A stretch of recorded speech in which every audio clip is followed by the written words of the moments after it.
And here we are with another new stream aesthetic for like the 900th time, because I can't make up my mind what I want the streams to look like. But hopefully, if I ever start doing them consistently, we'll stick with an aesthetic. But I always need these dancing Gur gifs, which apparently I didn't have saved on my computer, even though I swear I used them before. But whatever. Welcome. Today, basically 4 months into the new year, we're going to make a tier list of all the brand new things that I watched last year. So this is a best of 2022 list, which is kind of a mess because there's only like in terms of cartoons, like not movies, like cartoon TV shows, there are literally 3 cartoons on this list, and one of them is a single episode of something. So I didn't, like, maybe I missed something because I made a tier list for 2021 stuff, so I was trying my best to keep track of what I was watching this year, so it would be much easier for me to make this. But apparently I only watched 2 brand new cartoons last year, which it doesn't seem right. But I guess it is right, and not movies. Like movies, I'm counting as a separate category because there are also not that many animated movies. Most of what's on here is anime because I tried my best to dig deeper into anime than before because my siblings are now really into it. Kind of just everybody around everywhere is really into it. So I'm trying my best to I don't continue to be into it because I have been into it this whole time. But I watched a good handful of new anime and also some live action stuff. Like I'm always keeping up with the Marvel stuff. So if you're one of those people that doesn't care about that, I don't know. I'm saving it for the end, but there's like, Marvel stuff on here. Because Marvel made like a boatload of junk last year. And I mean, we'll say that's not my opinion. Like, I don't mean it's junk. I just mean they made lots of things. But as you can see displayed on our stream here, we have a donation goal. I don't know if my chatbot that's supposed to send a link to the donations is gonna like work because I turned on subscriber mode on the chat. YouTube streaming's a mess. Like, YouTube is where my community is, so I much prefer streaming here. But a lot of their settings still aren't good. But if you want to ever donate, there's a link in the description. And if you want to like the stream so that it shows up for more people and subscribe to my channel, all that would be great. But anyways, that aside, we can get moving, and you can see the very small tier list we have this year, which is like I never went to make a list of, did it just play bruh when I switched? It was not supposed to play bruh if it did. I maybe watched a good handful of stuff that wasn't from last year, but for the sake of this being able to get done, we're just going to cover new stuff from last year. There is 56, I believe. Yeah, 50, because it's even. So yes, there's 56 pieces of media on here that were brand new for last year, except for some of them. Like, I think Book of Boba Fett is from 21. It came out like Christmas or something. I don't know. I don't remember it. I don't remember most of these things because I waited so long to do this. But let's not keep wasting time. We can just get started after I drink a little.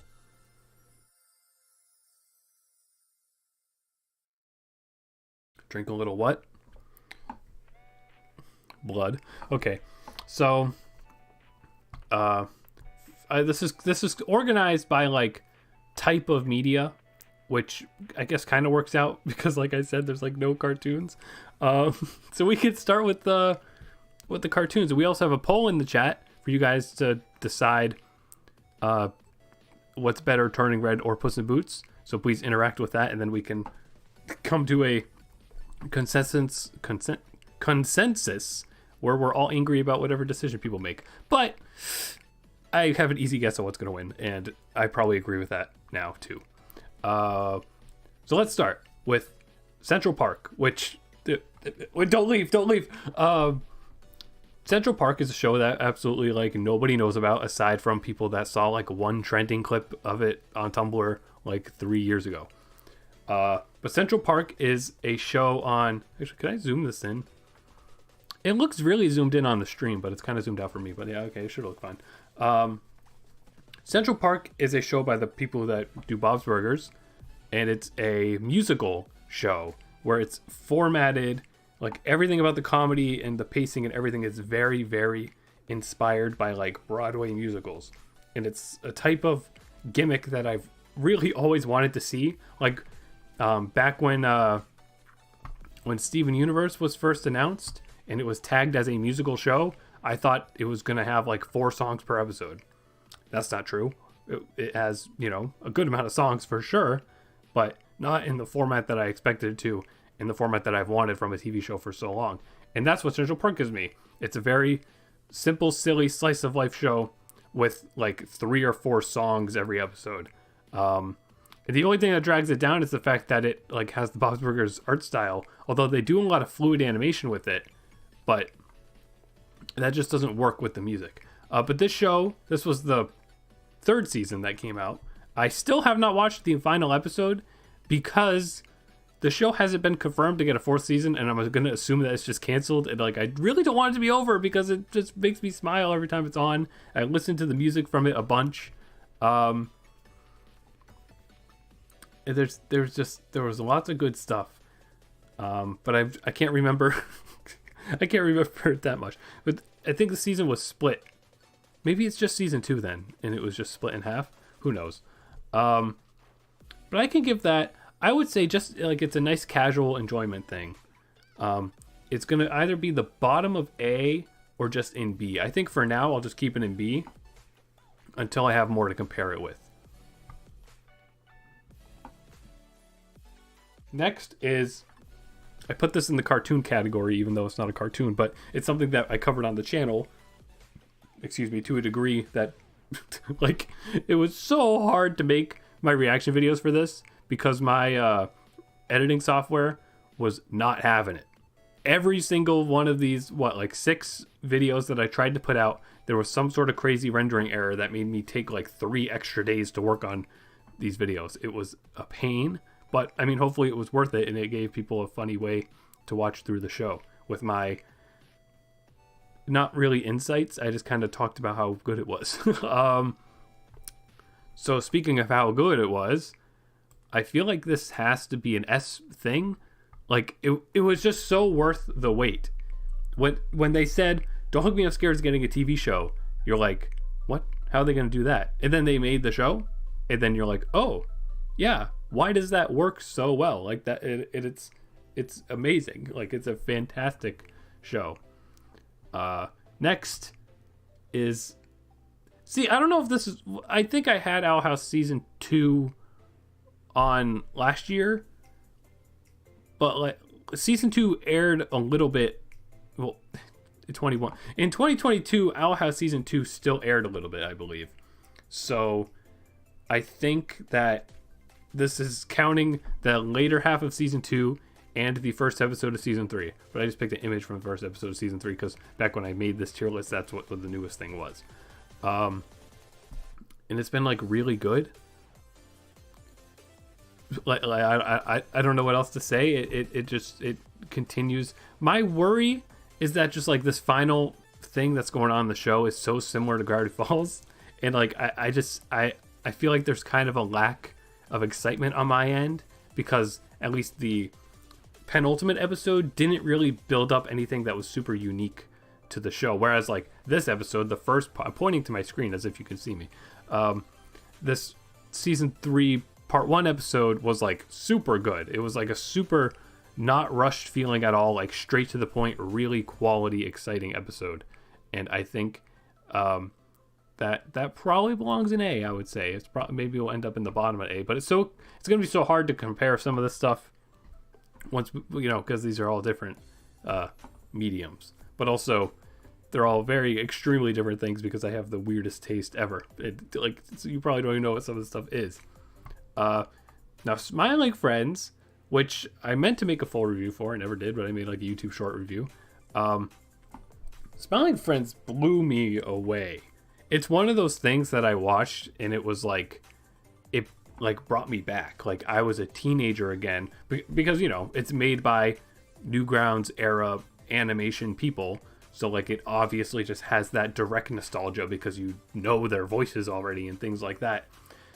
But like the fact that it had like SpongeBob style, like mixed media animation thrown in there, it just had like really rampant, fast humor that like with lots of stuff getting cut off, lots of screaming, lots of unnecessary violence. Like it's all things that I've always thought was so funny. And it like just feels like it's been forever since I watched a show where that was all unapologetically thrown together. It might even be the first time I've watched a show like that. And maybe I'm just thinking of like web cartoons that sort of did that. So Smiling Friends was like a huge new thing for me to be like as weird as it sounds, it's like I watched it and I was like, oh yeah, that's why I love animation and creation so much. Even though it has super simplistic animation and it's like super stupid and there's like no moral value or anything to it, like it's just funny nonsense. I feel like it's been a while since I've watched something that was funny nonsense that wasn't an anime that like just felt so right for me. So I would say Smiling Friends is an S tier. Now, is it better than Don't Hug Me I'm Scared? In terms of rewatchability, yes, but also it has shorter episodes. But I think Don't Hug Me I'm Scared, the higher production value of it in comparison to something like Smiling Friends, like I would rewatch Don't Hug Me I'm Scared like with the volume turned off just to look at how intricately cool it is. Like I still think that this is probably a more quality show, like overall. But Smiling Friends probably a bit, really probably significantly more inspirational for me. And also maybe funnier. But that's kind of one of the best things about Don't Hug Me I'm Scared is that it was really funny, unexpectedly. You wouldn't expect that from the horror-themed puppet show.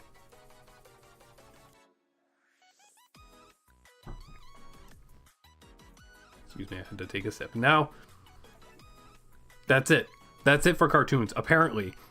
If anybody in the chat remembers brand new cartoons that came out last year, or brand new seasons of cartoons that came out last year, even though I probably wasn't watching like new seasons, share it in the chat because like maybe I forgot something. The only thing I can think of right now is like the Cuphead show came out last year, right? Maybe? I didn't finish it, so I can't really put it on this list. I didn't even watch the first half of the first season, which is also the only season, I think. I don't know, but it's canceled. Whatever. Right? None of it matters anymore. We don't got to watch anything on Netflix anymore.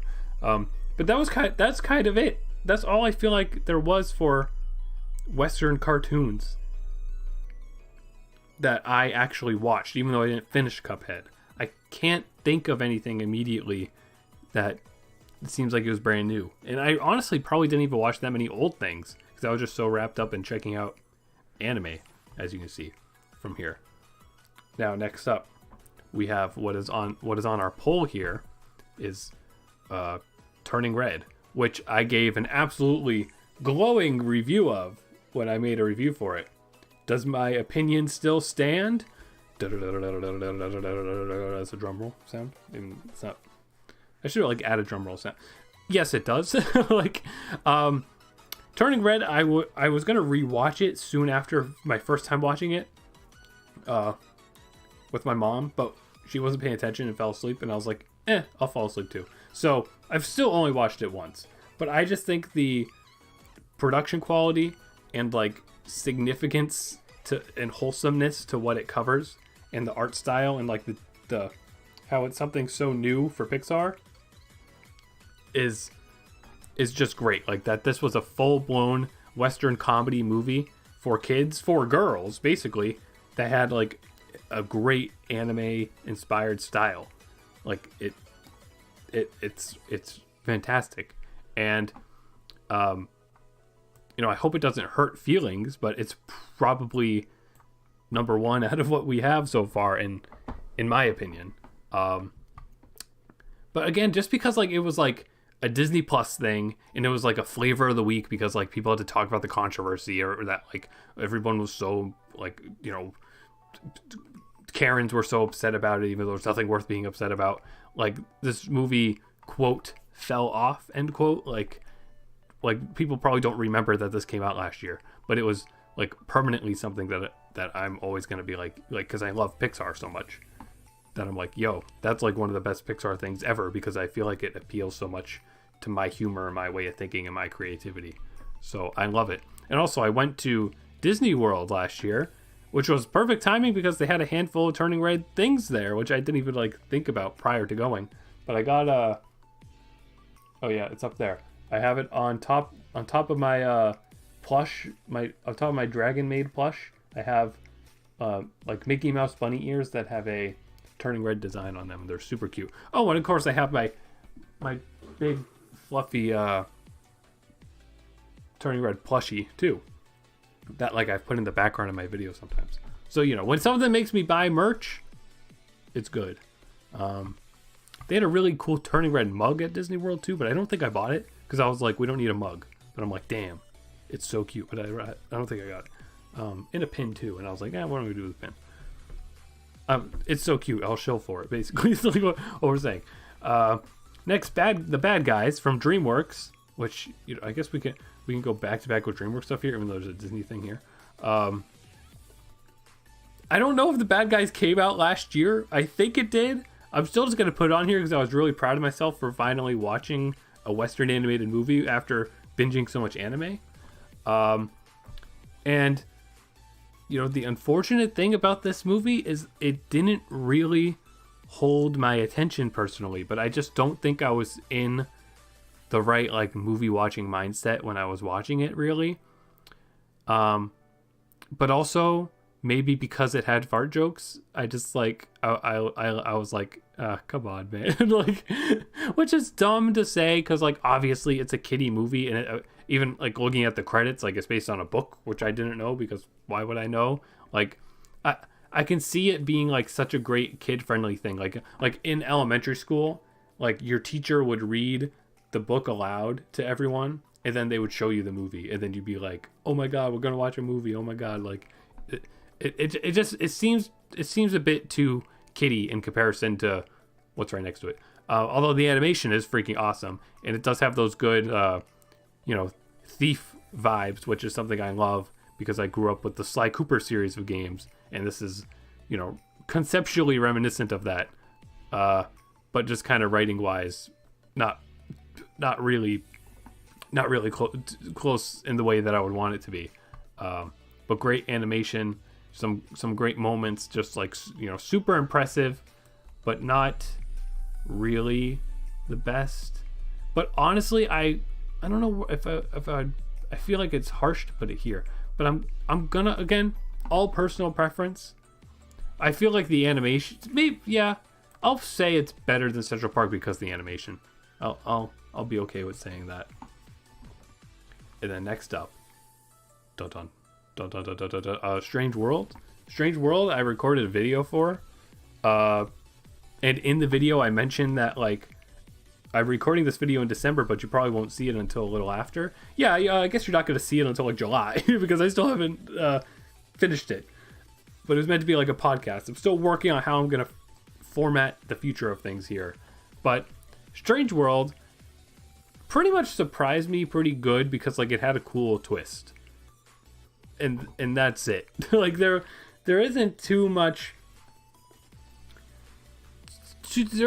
different from what Disney has been usually doing. You know, like it's very quality. It's not a musical, so minus like 4,000 points. But like the concept of the world are so cool, and they just like do some really interesting writing around the world building that make it even more interesting than I would have expected. So it was a good, you know, it was a good time. It's good animation, but it's probably I feel like that's too harsh, but we'll say it because what, you know, let's like try to be a little Gordon Ramsay, right? Shouldn't we be a little Gordon Ramsay around here?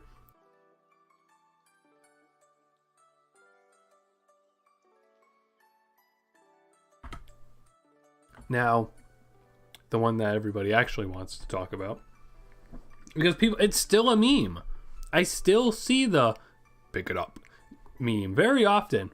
It also just came out on like Blu-ray, so go buy it so that they make a sequel and also continue to make Blu-rays. Puss in Boots: The Last Wish, the movie that, like what were they on? Like, it's insanely good. Like, everything about it is good. You could watch it with the sound off and be enthralled by the animation, or you could watch it with the visuals off and just the audio and then be like, what am I doing? Or you can just watch it. You can just watch it like normal. And it's like kick ass. Even just the energy that's in that beginning scene. Like, if you don't fall in love with that energy during the Fearless Hero song in the fight with the giant, like, if you don't fall in love with that energy, then it's kind of just not a movie for you. But if you get roped up in that energy and like get hyped as in the way that, you know, the writers intend you to get hyped there, you're in for a great ride. It just turns into like this hilarious crazy road trip movie with all sorts of dynamics going on, and then like really strong morals about the importance of hashtag the worst YouTuber. Hey, is that about me? Thank you for subscribing. I didn't realize that was going to be that big. The Streamlabs bot is working. Okay, that's good to know. But yeah, I mean, you just watch my review of it. I feel like it's so good, I want to make a second review of it. Like, I bought it on Blu-ray. I'm going to watch that Blu-ray soon, and I wanted to just make a video about that Blu-ray to encourage Blu-rays more. But this is a hilarious, fantastic looking movie that is like surprisingly unforgettable, and I'm sure I mean, I had faith in it because when they first put out a trailer, I was like, holy crap, the animation. Most people were like, holy crap, the animation. And then everybody kind of forgot about it, and then like they were doing like a sneak preview early showing like a month before it actually came out, and I saw it during that, and I was like, oh my god, this was amazing. And then nobody was talking about it, and I was like, why is nobody talking about it? And that's because it didn't come out until a month after I actually saw it, which is like weird. Like, I'll pretend like I was like a YouTube insider seeing it early, even though I was like the only person in the theater.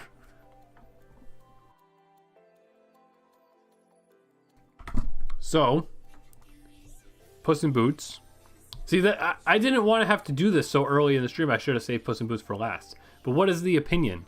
Like, I don't know what the poll says yet. What you guys think is better, Turning Red or Puss in Boots: The Last Wish. But in my opinion, I think Puss in Boots is better. I think it's just more of like an animated adventure, you know? Like, whereas Turning Red is a slice of life, and like that's what it is, and it has a really great family dynamic and like great emotional impact. Like, it probably made me cry. Like, Puss in Boots probably didn't make me cry. That's not true. The second time watching Puss in Boots, I cried when the dog was comforting Puss, because like it reminded me of my dogs, and that just makes me sad. And that's the eternal curse of owning a dog, is that you will just be sad when there is a dog in media at all. But yeah, Puss in Boots is just like such a great like cultivation of why animation is like the best thing ever. It sucks that nobody like gives it the time of day.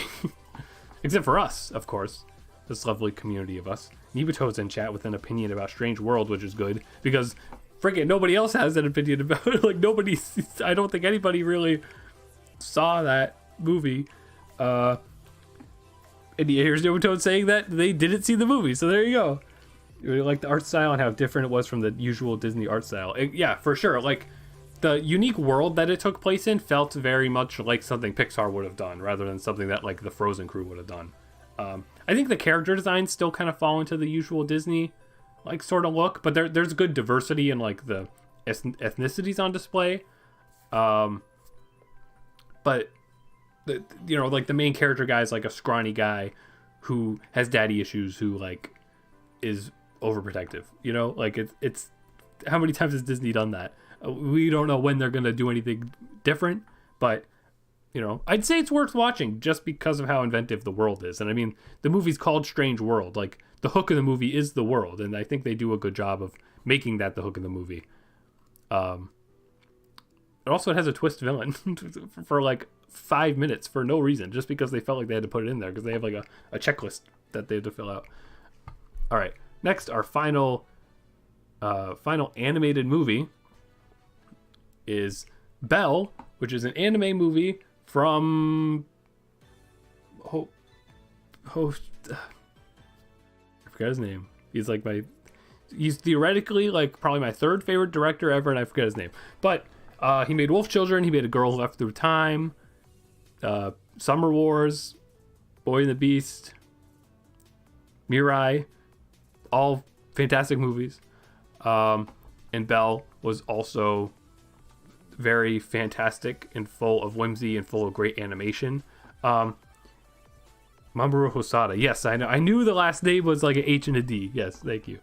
But he, like, people kind of turned on this movie. Like the TikTokers, like once this movie became available on Blu-ray and stuff, the TikTokers started roasting it. And that just makes me sad because I had such great emotional reactions to this movie when I first watched it. And then I'm seeing a bunch of videos of people being like, this is so bad. And I'm like, oh, but I didn't think that. Am I like an idiot for thinking that? And, you know, that's not a good mindset to have. I'm trying my best to not have a mindset like that anymore. But I think it's awesome. Wasn't it like Oscar nominated and stuff? Or it was nominated for something, right? Or was it not? And that's why that's in my head, because it wasn't. Because things like this usually aren't. But basically, I listen to the intro song for this movie like all the time. So that's saying something. Any movie with music is good. I think it's such a great combination of all the other movies that he's directed. Like it's a good slice of life, but it's not really like an intense, ridiculous fate of the world scenario like Summer Wars is. Like it's a much more calm and collected like use of virtual reality. Even though like there might be a lack of sense to some things in it, and like the ultimate mystery that it has is pretty obvious if you're someone who watches a lot of anime, and you can understand that like, oh, sometimes anime like cover dark controversial issues kind of randomly, and it's like I kind of was able to predict that's what was going to end up happening here. So you know, it's not like the most unpredictable movie or anything like that, but it's just quality. It's just great quality. And I would say, like, I want to say S, but we're gonna go A for now there, because I did rewatch it, and when I rewatched it with my sister, and she didn't really care for it, and I was like, what are they seeing that I don't see? I really like it, but yeah, it's great. Probably my second favorite movie of his. Like, I think Wolf Children is my favorite movie of his. Because it's so incredibly fairy tale, yearning romance, sappy nonsense, and that's my favorite kind of thing.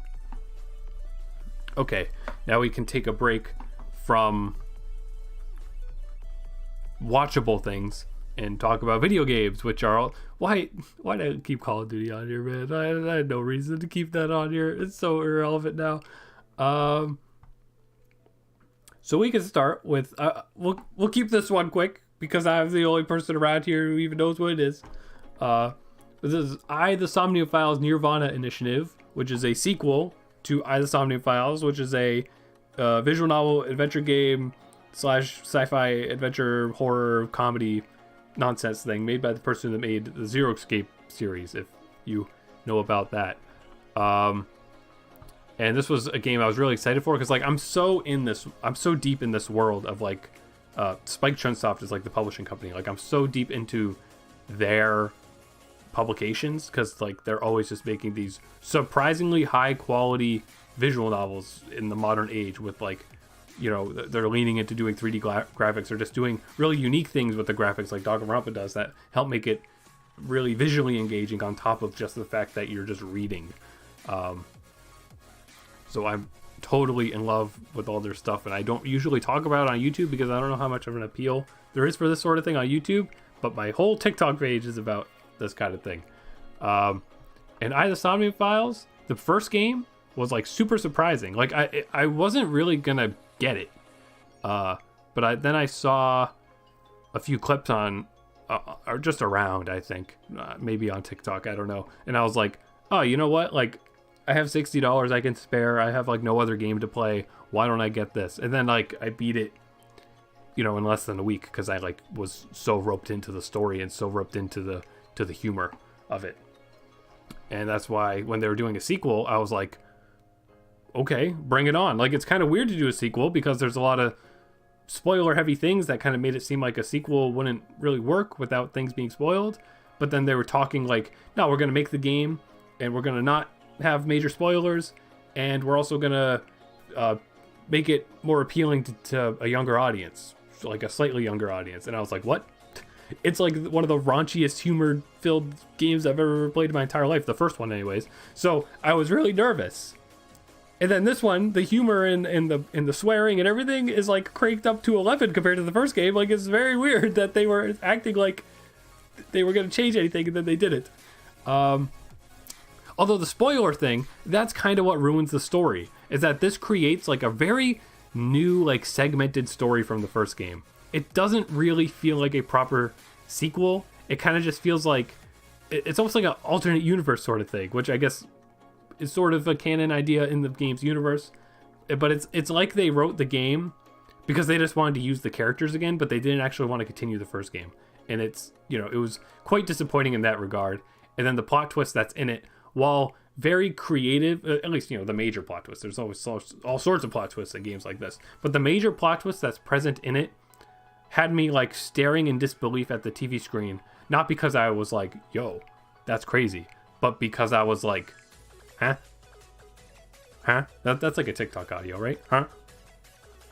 Like I had no idea what the game was trying to explain to me because I don't think it was conveyed well at all. So it unfortunately falls flat a lot, but it is visually impressive, like more than the first game. I love the character designs. I love the humor of it, like the depth to the humor, how easy it is to go for trophies and like backtrack and all that sort of stuff, which is usually very hard in visual novels. I'm talking about this for longer than I said I would, but this is the kind of thing I care about now. I'm like, that's why there's not so many cartoons on this list, because I'm spending most of my time playing something like this for like 40 hours. I don't know where I would put this. Like my niche self wants to say like it's an A-rated thing just because of like the production quality of it. But I think because of the problems problems kind of everybody who played it has with the story and stuff, that it can go and be. All right, now this is vaguely returning to the cartoon side of things. We have High on Life, which I put on this list. I played it before all that stuff happened. Okay, like we get that out of the way first.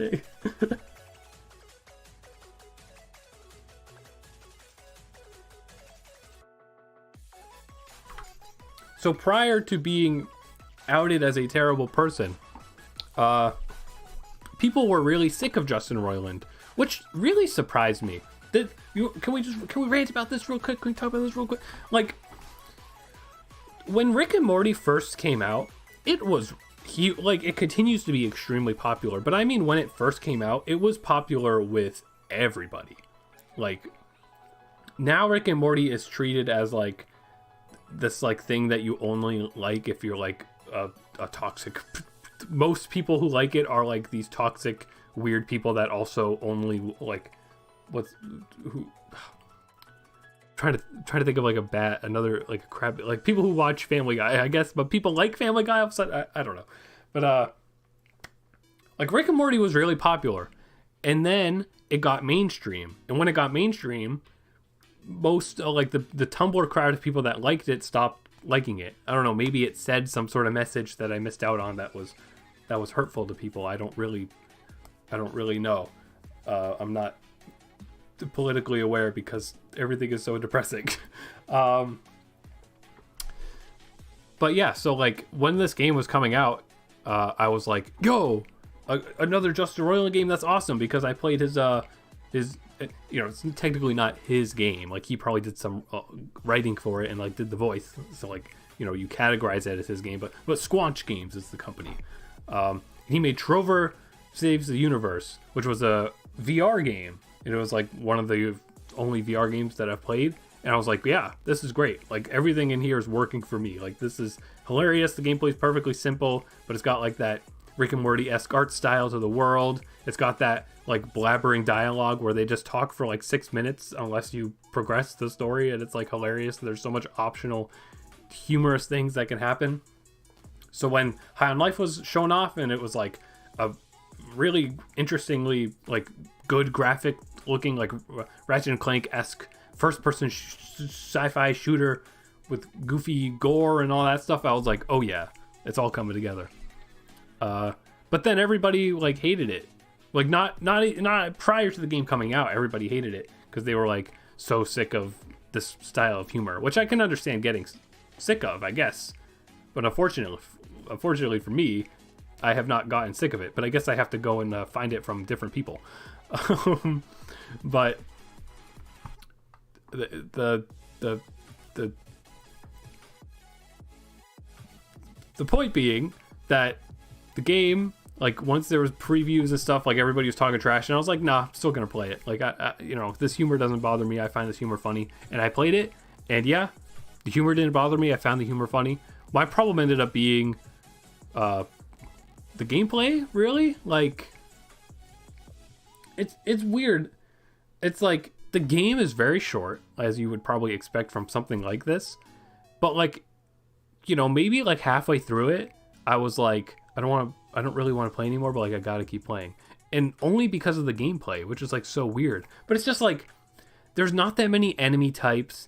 It eventually introduces a jetpack, and then like the whole gameplay just becomes like when you're not in combat, the gameplay becomes, all right, how long do I have to hold A so I can fly to reach this platform? Like it stopped being all that interesting. Excuse me, after playing it for quite a while. But like the humor never ceased. I continued to find it funny.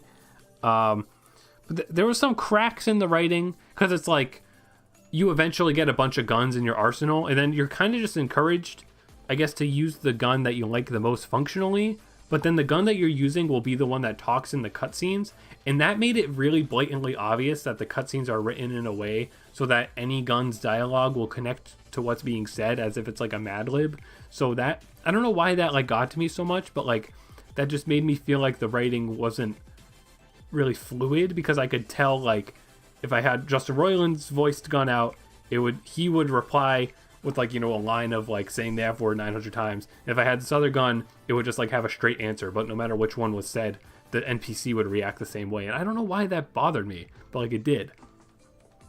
But I don't know what they could have done to go around that, really, because like that just, what they did was write more dialogue than they had to, basically, because I just wish they wrote more natural dialogue rather than like making sure every gun had a reply for everything, even though the NPC's replies were always the same. And I mean, that's an important complaint on my part, because it's a game that's all about the dialogue. And also the very end of the game, like the final boss, when you beat that final boss, it just ends. There's like no cutscene or anything. Like maybe it kind of leads into the joke of it, because like there's kind of an emotional moment before the ending, but it's not really emotional, because like you're not gonna get emotionally attached in this sort of game. But then it just ends after you fight the boss, and I was like, there's no like, I don't know, escape the planet like Metroid style mission or anything interesting like that. Like it just cut off, and I was like, okay, I beat it, I guess.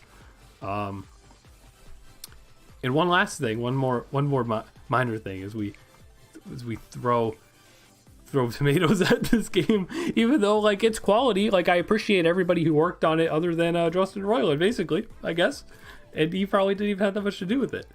But at the very beginning of the game, it does this really creative, like, in-universe explanation for how you can customize your character's appearance. And that kind of caught me, like, I was like, oh, if they're doing something like this, then there's definitely going to be, like, some sort of out-of-body, like, plot twist moment, like, later in the game to, like, make this matter. And, like, this is really creative, and if they actually have a creative twist like that would be really cool. And then there wasn't.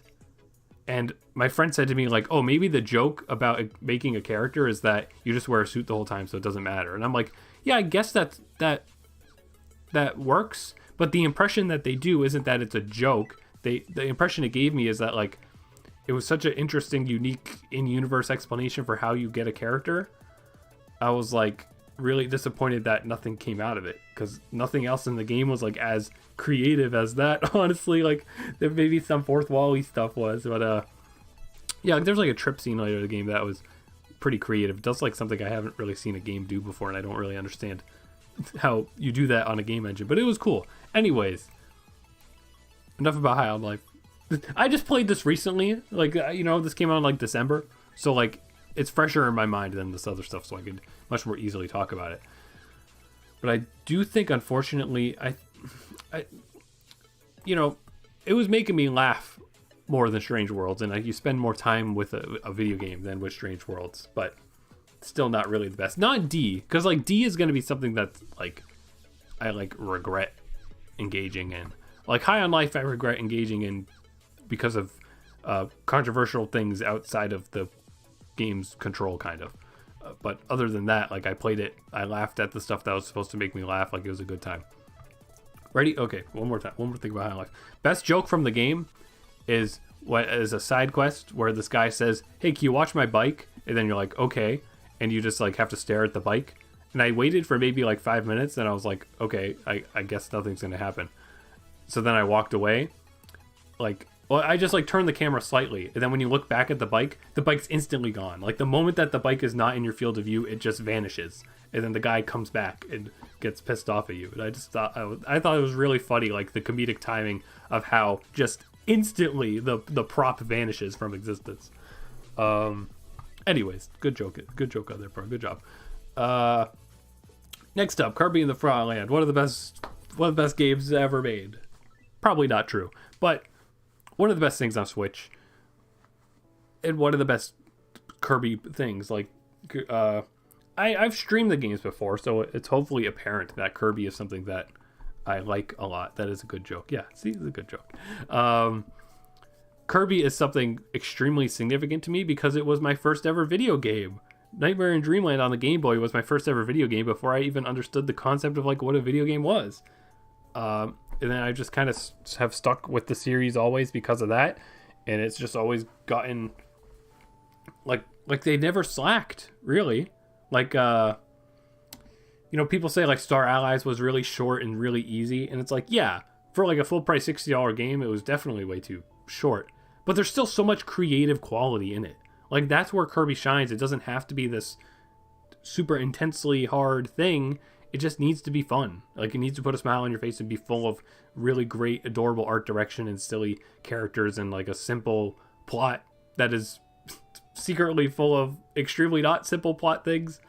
And Forgotten Land was the first Kirby game that was a like 3D adventure game, sort of in the same style of like the Mario 3D Land, 3D World sort of games, but like with level design that was all consistently built around this planet that was like an abandoned society. So like it was super visually interesting and super creative. Like the set pieces they decided on, like abandoned amusement parks or just like cold wintry bridges like that are just desolate.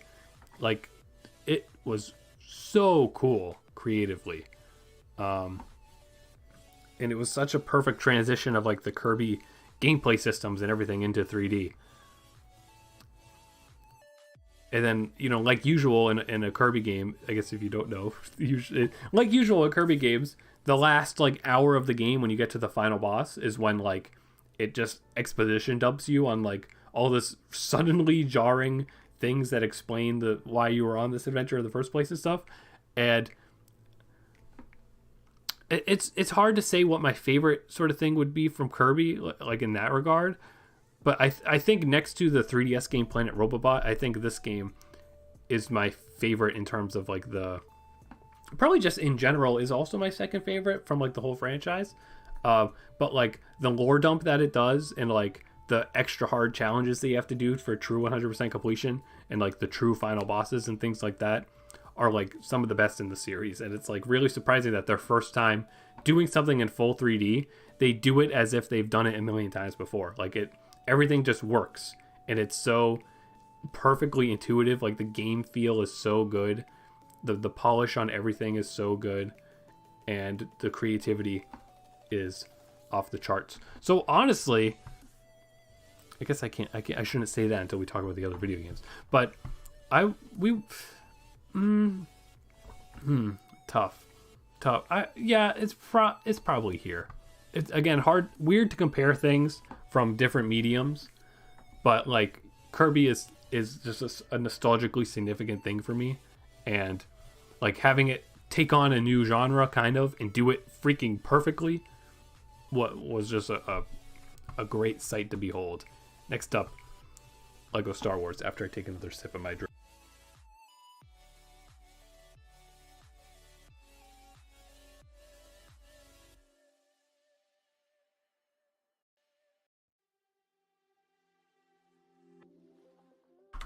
All right, what's everyone's opinions on Lego Star Wars: The Skywalker Saga?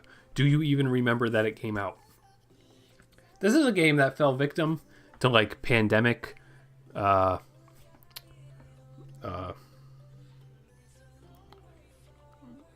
heck you mean all the stuff was only last year?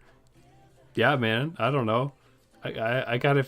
I don't know. Last year's a blur, honestly. I don't remember so much of this stuff to a weird extent. But yeah, Lego Star Wars was from April.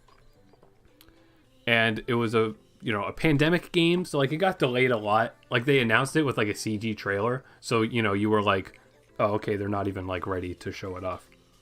And I haven't played it because I don't know anything about Star Wars. All right. Tough crowd, bro. Tough crowd today. You don't even have to know anything, because that's how Blue Scout was, right? And Blue Scout just like played the old Lego Star Wars stuff prior to ever seeing movies. They're just fun games, but and knowing Star Wars adds a little bit to them. But Lego Star Wars, something I was very hyped about because I was like, holy crap, like all 9 movies put together in one game, like that's so much unnecessary effort. That's awesome. And then you play it, and then you're like, oh, it's still going. Like, I didn't like it that much, and then like in retrospect, like it wasn't. It was just the usual Lego game sort of thing, I guess, and that's weird to say because like that's what you should expect. But man, playing the usual Lego game formula, for however many hours, like it's like 20 something hours maybe to beat the story. Like I don't know, the levels are pretty long. Like they do a good job of keeping every movie short because like there's 9 movies, so like there's 9 worlds in the game, and they have maybe 4 or 5 levels in each of those. So like you don't spend too much time in one movie, but that kind of takes away from what made the older games good. Like I feel like the older games put a bit more of an emphasis on putting you into like different scenes and like weirder scenes that you wouldn't have expected to have to do a level in. And it has like this third person shooter combat, sort of like it attempts to kind of be like a third person game, and it just kind of feels weird, and it got boring really easily. And I think the biggest thing for me is that the boss fights were cut and paste. Like the boss fight, and like when you're actually, the boss fights would be like, oh, they jump somewhere, you gotta do a puzzle, you gotta get them down, then they get down and you mash square, or you mash circle. Like yeah, that's how Lego games usually are. But like it would do like this sort of lightsaber cutscene to like make it seem more dramatic, like you're doing a quick time event while fighting the boss. But every single boss of the game was the same exact animations. Like why couldn't they have done a little more there to make it more interesting and more unique and more exciting? But still, it was charming to see, especially the sequel, like the episodes 7, 8, and 9. It was really charming to see those get a video game treatment, because 8 and 9 did not. But also they're kind of, 8 especially, like doesn't have that much action until like the end. So it was like, how are they going to do this? But they do it and it works. And there's tons of stuff to unlock. Like it's a very crazy, like there's crazy things to do. It was kind of buggy at launch, like most games usually are. But like there's a lot of depth to it. You could spend like 100 hours in it doing everything. But I got bored after like close to 20. So it's like you really have to like love Star Wars to want to put the really required time into it. It's just kind of an overwhelming amount of things to do. once you are looking to doing 100%, and a lot of it is the same exact stuff over and over again, like, you know, flying through rings on the hub worlds, or going after like a mini boss that again just does the same lightsaber animations that you saw like 90 times in the story mode. So it was a disappointment, unfortunately. And you know what? I feel like it's rude. But I don't know, maybe that because this is how you know I didn't like it. I want to return my copy of the game. Like, I want to just, I mean, you know, like, obviously it's way too late for that, but I mean, like, when I was thinking about like clearing space in my room, and I was like, oh, I gotta like get some stuff off these shelves, I was like, oh, I'll probably literally never play this again because I didn't really care for it that much, despite the fact that, like, you know, there's quality to it, but like just the gameplay wasn't it, you know. They had to be more inventive.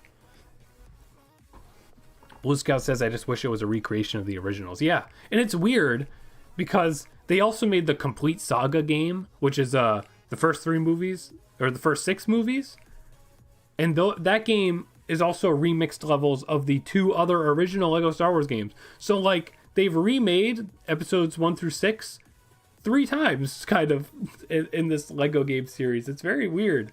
Maybe they just kind of ran out of like, because in the newest, in the Skywalker Saga game, it's so focused on like character gimmicks, or like having like vehicle levels, or having like third-person shooter levels, and it's like, that stuff's not fun.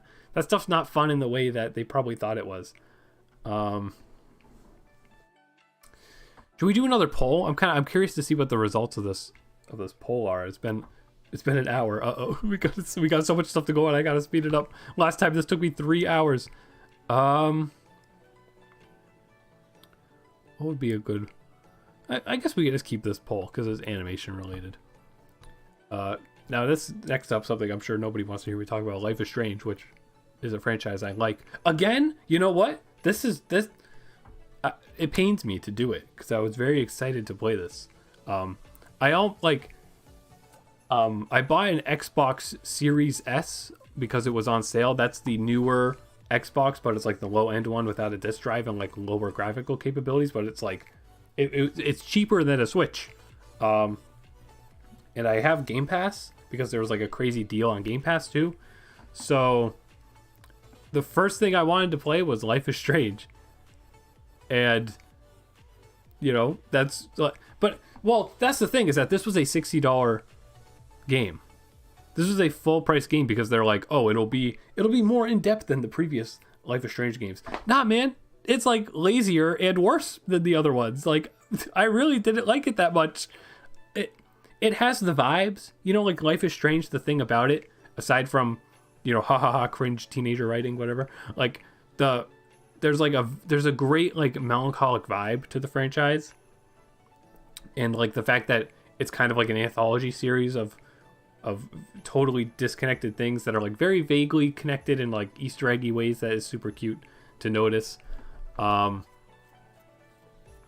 this one, like they try to do something in this one where you spend the whole game in one town, which, yeah, I guess also happens in the other games, but you like go to more locations. But like the idea is, it's almost like if you think of like Persona 5, where like when you have free time before going into a dungeon, you hang out in like different hub areas and like interact with characters who are always standing in the same spot and stuff like that. Life is Strange True Colors is like that, but it's the entire game, and the hub world is bigger than it needs to be. So like you're walking, and like, you know, I can see that the creative team was probably impressed with the fact, like creatively, like that's an interesting restriction to be like, let's make one set piece and then the whole game is a set piece.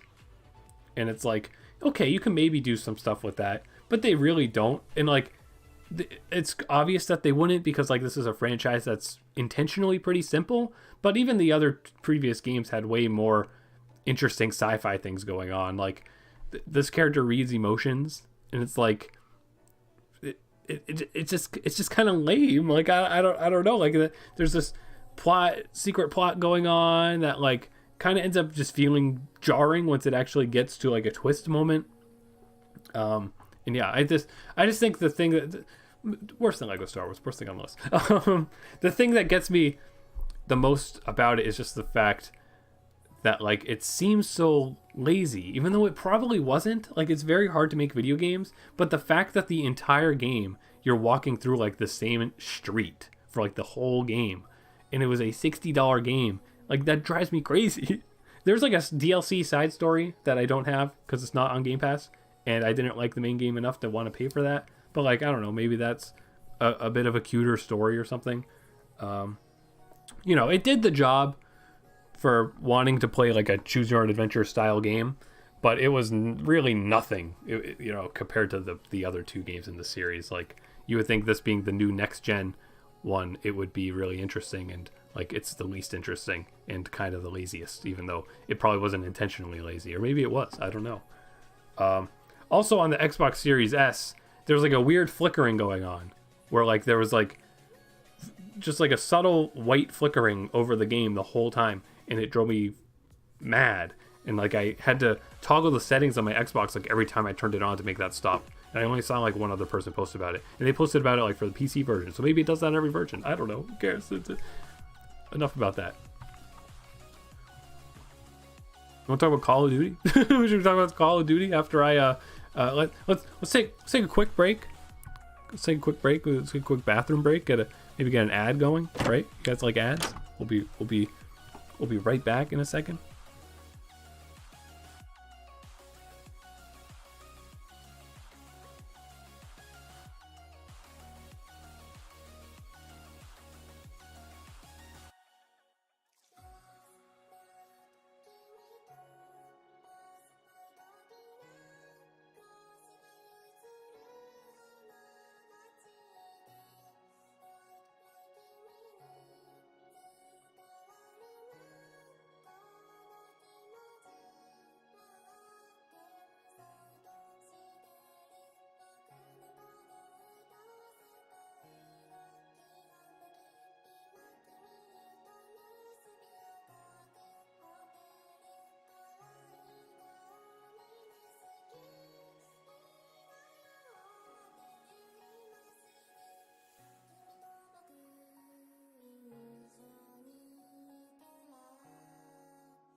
All right, we're back. I have military time on my phone, or I have a 24-hour clock on my phone because like that's the clock that I use at my job.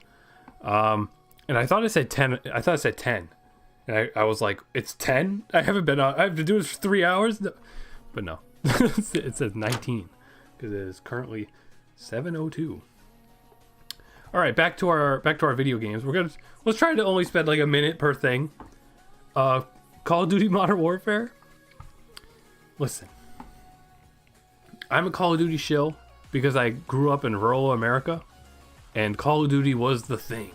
You know, like when you were not like when you were in 5th grade, 4th grade, 5th grade, Call of Duty was the thing, and it continued to be the thing until like I don't know, I stopped being friends with so many people, I guess, or something. It's still the thing though. I mean, you know. People are still into it, but just like there was a big cultural boom for Call of Duty, so it's kind of just turned into like a really nice guilty pleasure nostalgia thing for me. But it stops being a nostalgia thing when they make games like this that are like so intentionally made to steal all your money, where it's like, come on. And it like I always would turn to play Call of Duty, like each year. Usually my dad would pay for them, so that's a plus. But you know, each year I'd play it like as my casual thing. Like I'd love to see my XP level go up. There's an absurd amount of things to unlock. Like there's tons of things to usually grind for and all that. So it's just always a great like relaxation game, even though, you know, politics aside. But they keep making the games worse because they're trying to copy Fortnite, but like they're not doing anything that makes people like Fortnite. And they're also rushing the hell out of all the games. So it's just like the quality isn't there anymore. Blue Scout's shouting next. Yes, I know. We'll go next. So I don't know where to put it. You know what? Lego Star Wars has a better UI. Just because it has a better UI, we'll do that. But you know, they gotta step it up. Basically, if Microsoft buys this company and they make like Call of Duty Ultimate, and it's just like all the old games, like everything that people actually want. That'll be it, Chief. That'll be it. Multiverses, which is apparently going offline for 9 months and then coming back as a full game, even though it's basically been a full game. I only just now processed that they're making you pay for microtransactions, and they're taking it away from you for 9 months. And I mean, the sad part is, you know, whisper ASMR, they're probably not gonna bring it back. Like, it's probably just gone. Like, it's probably not making as much money as they want to. I mean, even with the Discovery merger and stuff, you would think that this would go away. But this is Warner Brothers' attempt at a Smash Brothers ripoff game, which is probably like, it's weird that Nickelodeon also made one, and Nickelodeon is very likely making a sequel to theirs, I would assume, because Nickelodeon, you know, there's 3 kart racer games.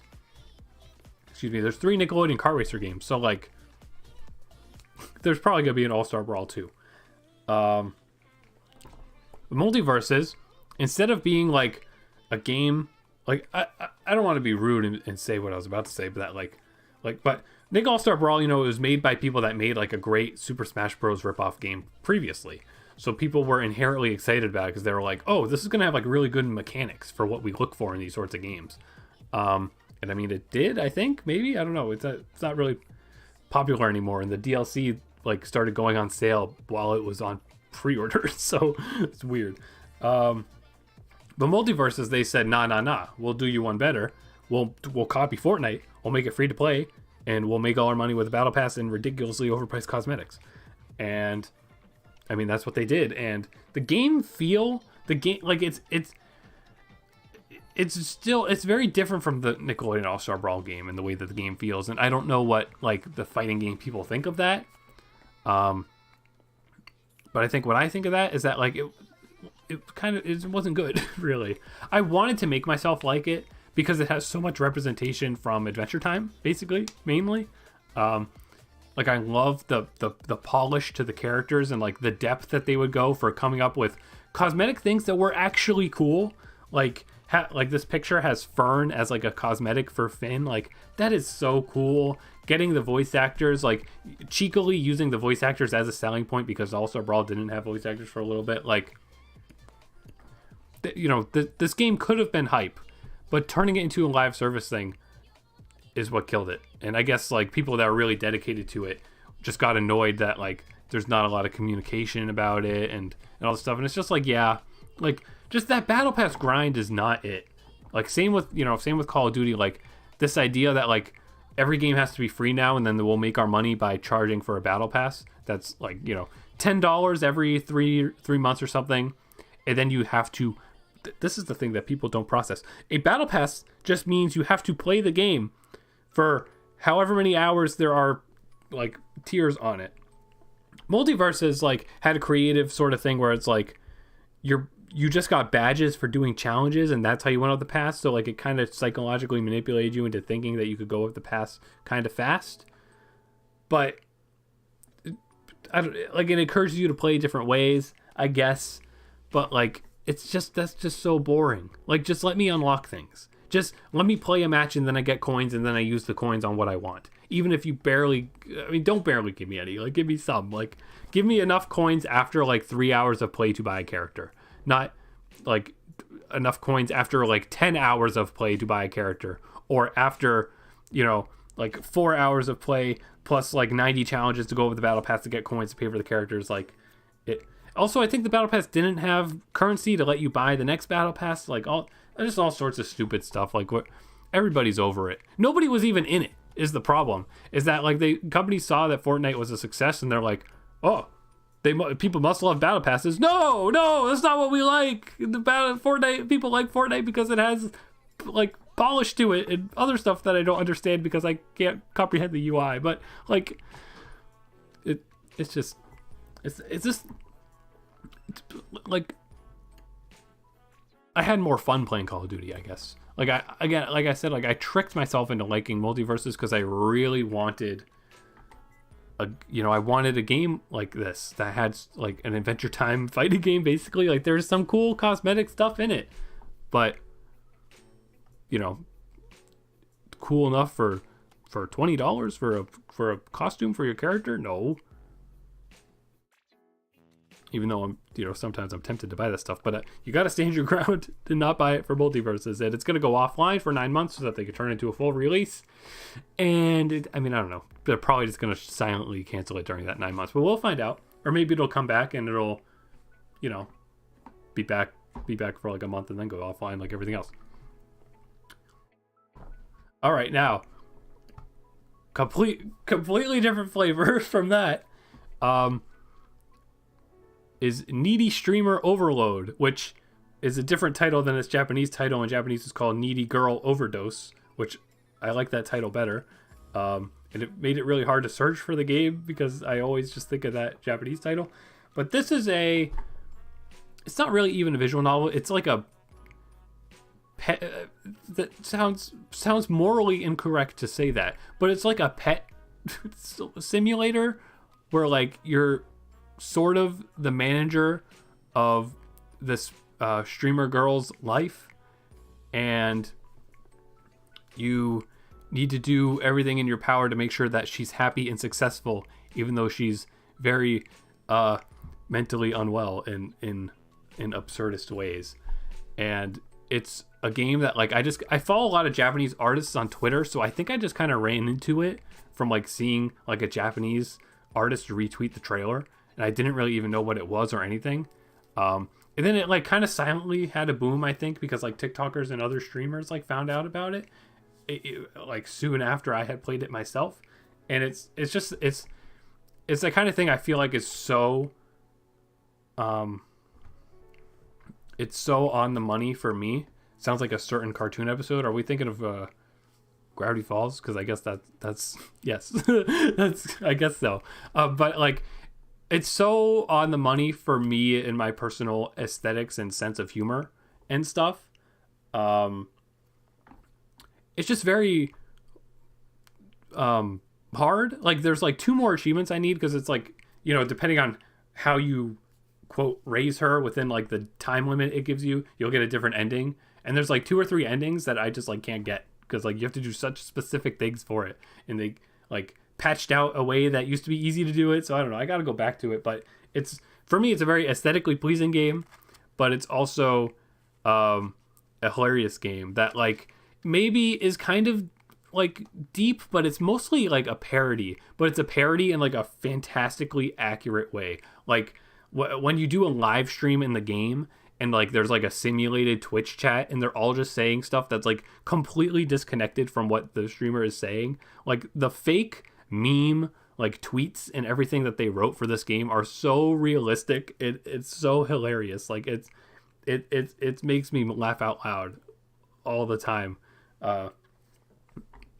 So it's a very, very niche product. But I love it. It's the kind of thing that like I find it so like, if I find it so weird that like I can't find it easy to talk about this sort of thing, because I feel like I would be the only person who wouldn't like it, and it's weird. I feel like it's weird for me to like it, but like, it's the humor that's present in it that makes it so cool, and the aesthetic, like the pixel art pastel like old PC sort of game look that it has, like I guess vaporwave-esque like adjacent sort of look that it has is so good, and it's hilarious. I just think it's a little, personal aesthetics, I'd put it there, I guess, but I think it's just my biggest gripe with it would be that like it's quite hard to understand how to get the other endings and stuff through the in-game things. Like I'm gonna have to just look up how to do them because it's not forgiving.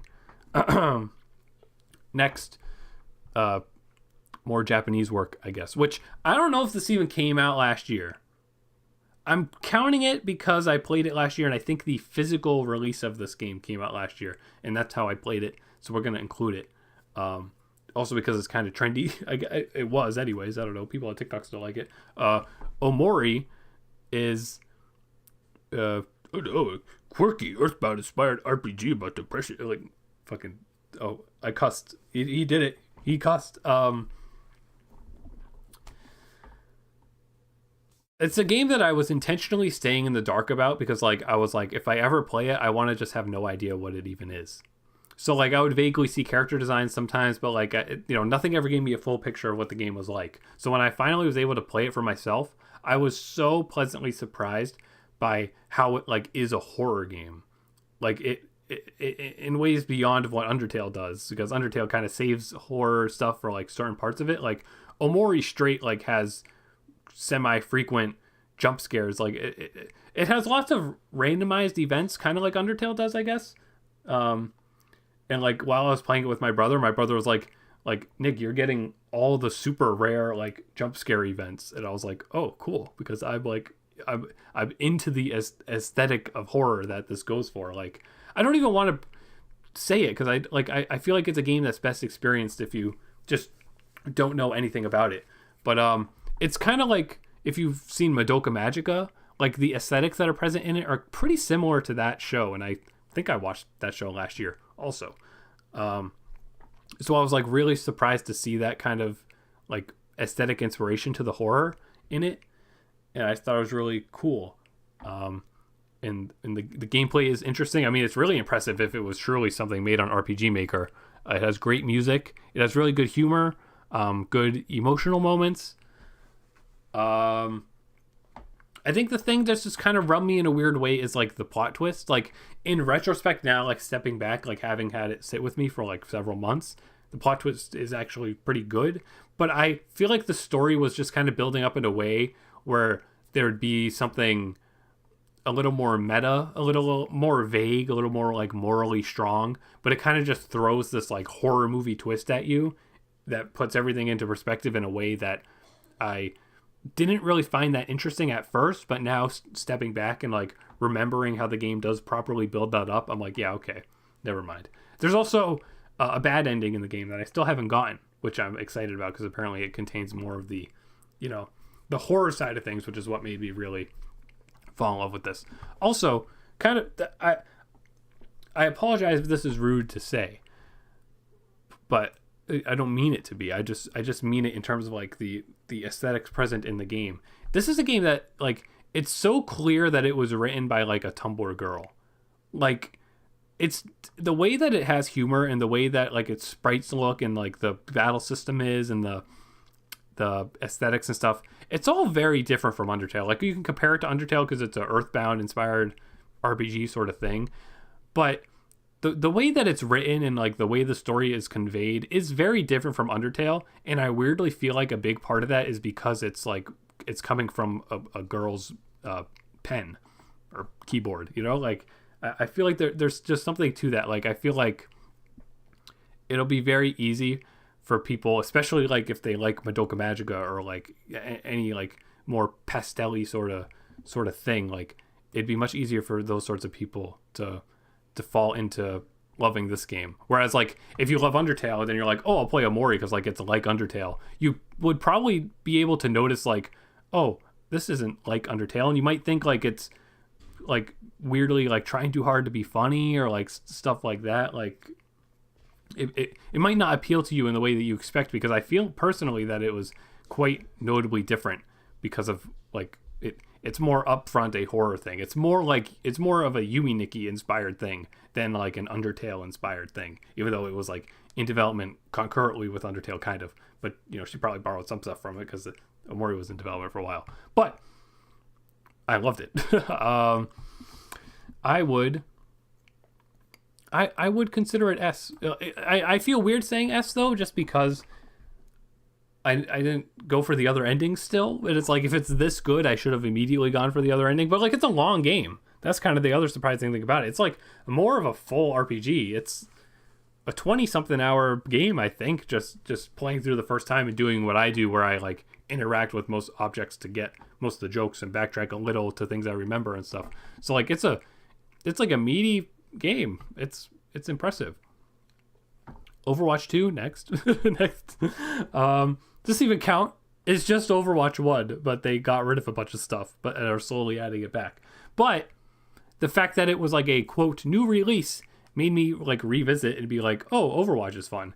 And now, while like Call of Duty is killing itself by being extremely boring and money hungry, I'm playing Overwatch instead because like it's a nice change of pace to play a different kind of shooter. Although it is also money hungry. Like this normalization of charging $20 for a character skin is insane, but it's never going to change because people are still buying it, and I'm probably going to buy one of the One Punch Man things that they have going on in this game right now because I can't control myself. But yeah, I've been having fun with it. I've been able to play it with people, which like is something I don't usually do. Like my friends don't usually play games all that often.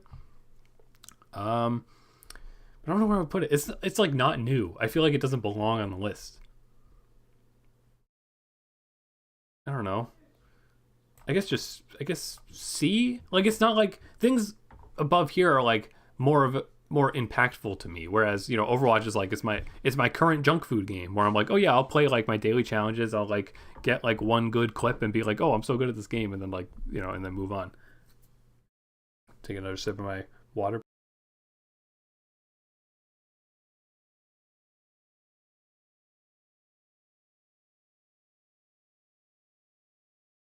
Oh, did the music stop by the way? Oops. Let's get that. You're currently listening to Best Kawaii Future Bass Mix EDM Cute Japanese Anime Music No Copyright. A lot of the times these sorts of videos actually have copyright in them, so I hope that this one doesn't. But yes, again, we gotta move faster. I don't want this to take 3 hours.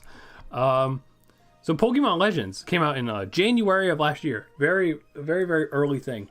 But Pokemon, I probably mention it anytime Pokemon comes up, that like it's a big nostalgia thing, for everybody. For mostly everybody. I guess there are a good handful of people that don't really know much about Pokemon. But for me and my sister, like we love Pokemon. We're always gonna play it and trying our best to ignore all the people complaining about it. And Legends was really exciting because I tried my best to not look into anything about it. So I was like, what is this game going to be? And then I played it and it's like, they turned it into like the most addicting thing possible. Like it is, the only thing that kills it is like the loading times, I guess, which aren't even that bad.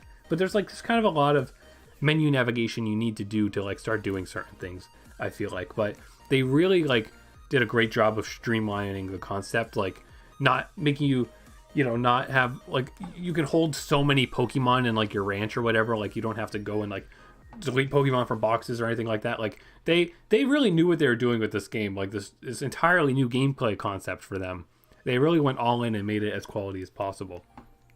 And it was just super fun. It did unfortunately get to a point where it got boring, but it's that kind of game where like when you're in the first area and you're playing it, like it's so different from what you're used to and it's so addictive, and like that little the sound effects, like the sound effects when you catch Pokemon in this game and stuff are like I could hear them right now. Like they're so satisfying. But unfortunately, after you do that enough times, you get a little sick of it. And it's like prior to reaching the ending of the game, I was getting a bit bored of what was going on, and I definitely wouldn't want to go through the horrible task of getting 100%. Also, weirdly, I remember being disappointed by the story of the game, because like, first of all, I think it would have just been more interesting if you were playing as a character from the era and not like a character who time traveled. Although there's other aspects of time travel to the story that are like kind of cute and create like an interesting narrative, mainly like the Unova guy who gets trapped back in time. Like people turn that into like an interesting sort of story in fan fiction stuff. But they interrupt you so often for the story, like so frequently. There's so frequently cutscenes, and I feel like the ending of the game wasn't really as exciting as like the cutscenes would have made it seem like, you know?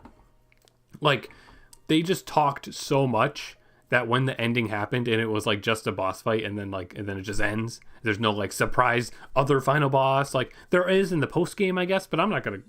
I got bored of I got tired of it to not want to do the post game. But very addictive, very new. I hope that they do something like this again. It'd be kind of weird if they didn't, because like they kind of built like a different engine for this in a way. I'll say top of A. Yeah, I feel like that's right.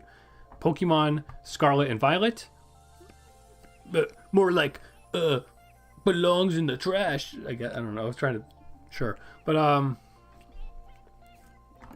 again, game that like it just stinks that it lacks all that visual polish, because it does everything pretty much right with the Pokemon like formula. You know, like taking what Arceus Legends did, or Legends Arceus did, and like little things that Sword and Shield did, and like improving upon it and making it like this seamless open world. Like when you touch a Pokemon, you go into a battle. Like you don't gotta watch a little animation. Like you're in the battle right away.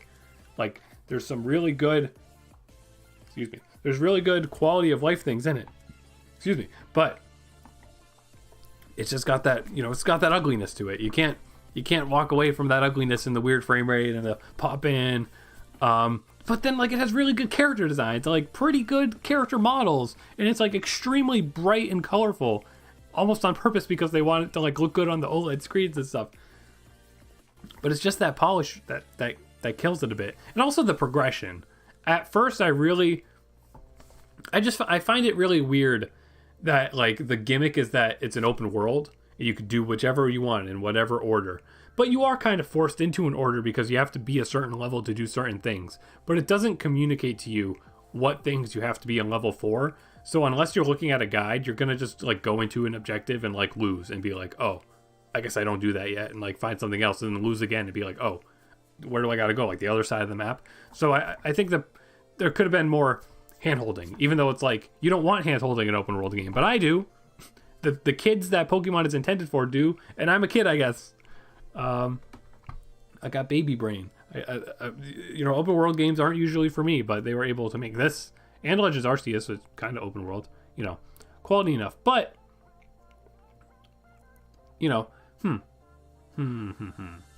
I'd say again, like personal aesthetics. This game was made by like 3 people. I liked better. All right, Splatoon 3.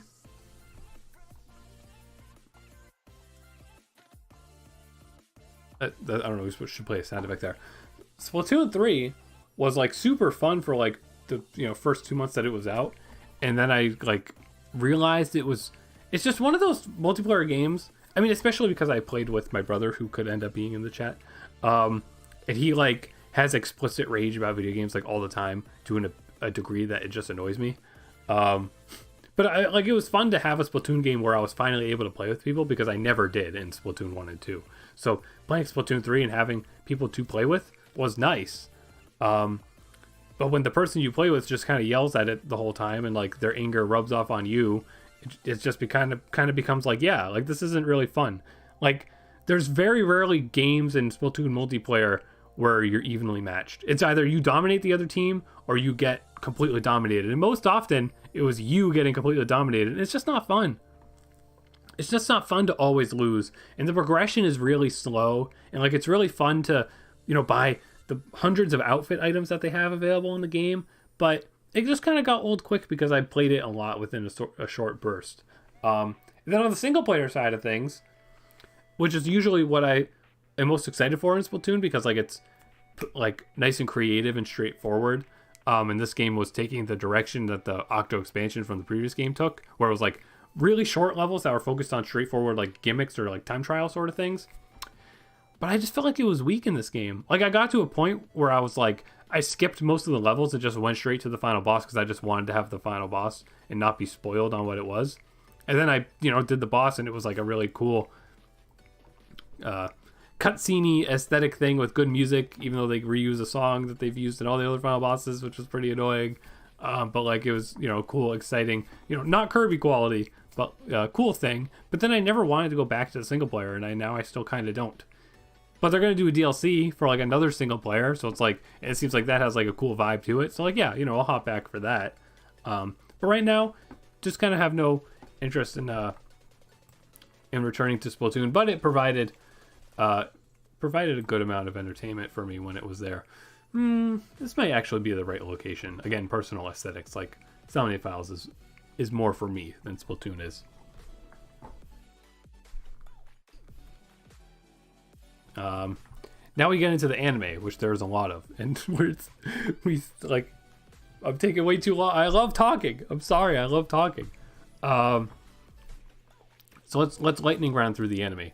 Akiba Maid War is an anime about maid cafes that are like also gangs, and they kill each other a lot. And the first episode kind of tricks you into thinking that it'll be a bit more interesting than it ultimately is. But again, talking personal aesthetics, like Omori, Needy Streamer, this show, like that mixture of painful, deliberate adorableness mixed with violence or gore or subversions is something that I like a lot. And it's something that's quite uncommon. And so like when this show started off and the first episode has like this big musical number scene where like a bunch of people are getting murdered to the beat of music, I was like, yo, they got some imagination here, and also like a very aesthetic, like EDM-esque intro. Oh, Tula, perfect timing. You came in when I'm talking about something that you know what it is. But as the show went on, I just kind of was losing interest. I think it by the end it got very like adorable again. Like it has some surprising things to it that like you wouldn't expect from how some of the other episodes are more comedy focused. But there's also this whole like political thing about like the gang in-universe gangs like hating each other and like merging companies and stuff, and it's like I just didn't find any appeal in that. Like I just wanted to see the main characters more. Like it kind of didn't work in the way that I think that they thought it was working. But it's got that aesthetic, it's got that murder plus cuteness, so it still gets some points for me. I feel like I'm losing my voice real quick. Well, we will rank this after I.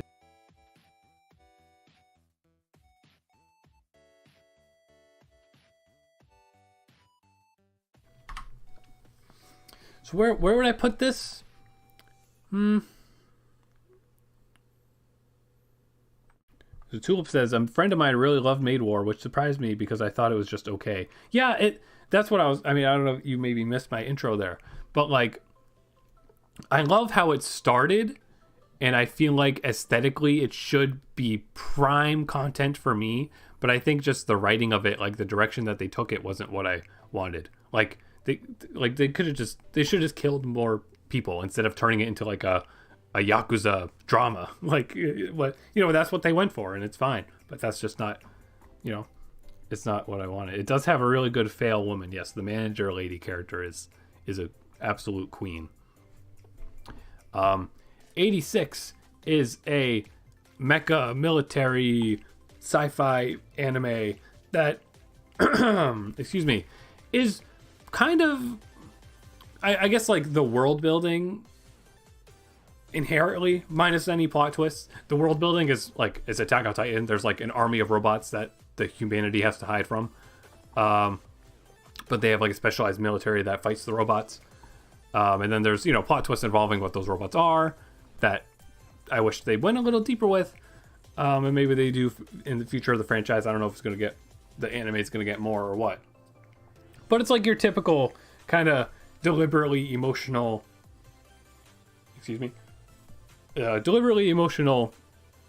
anime. Like it's just a straightforward anime with good visuals, good tear-jerking moments. Like there's one, every show has like that one moment where it's like, oh, that's so, like you think about it and you're like, oh, I can't. And this show certainly has that, and it also has some really good like subtle sadness too within that specific iconic sad scene that like I find really powerful. Like I guess I could just explain it, that there's there you see a character like you see an event of an episode from a new perspective, and like you see a character who was pretending to be happy actually being sad like somewhere else. And I don't know, it's like a 5-second shot of like her being sad, but then you remember like, oh, but she was so happy. Oh, she was just faking it the whole time. Like there's a good like poetic sadness to the way that was portrayed. Like there's some good stuff in it, but I would say it's on the caliber of the show, of my personal opinions of the show Angel Beats. And I feel like Angel Beats would be one tier higher, or one like score point higher, just because I have more nostalgia for it, I guess. But it was a good show, and it has kick-ass opening songs. 86, if you want kick-ass opening songs. I would say I probably like, this is kind of weird. Why that should be there. I probably like Maid War. We'll put Maid War here and 86 here, I think. That's maybe right. Also, 86 plot thing, spoilers. It's a spoilery thing that bothers me about the plot. But like the second season kind of retcons stuff from the first season. Like some character motivations and goals I feel like they got kind of retconned, and that bothered me for the sake of like having the show go on longer. But it's fine. We got so much left. So we're gonna lightning round for real. Blue Lock is a sports show. It's a sports anime that is elimination based, about a bunch of high schoolers that get recruited to live in this secret facility where they are trained to become the best soccer player in the world, because Japan has bad soccer teams, I guess, and they want to like cultivate incredible soccer players by having them all compete in this training ground. And it's like such an anime sounding scenario, and it's very like Squid Game adjacent, like Danganronpa adjacent, like no violence, like it's all civil, I guess, kind of, but like it has that kind of gritty aesthetic that like something with this sort of like prison-esque scenario should have.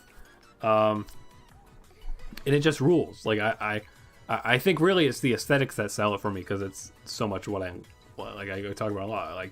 I like cute stuff, I like horror stuff, and I like kind of like grungy like punk stuff. And surprisingly, despite being like a soccer anime, that's what Blue Lock delivers on. And it's got some good twists and stuff. Like it has a really interesting progression. Like the main character is not the same main character as he was at the beginning of the show, and that's like, that's proof of quality to me. It was a surprise sleeper hit to me, and I don't even know anything about soccer.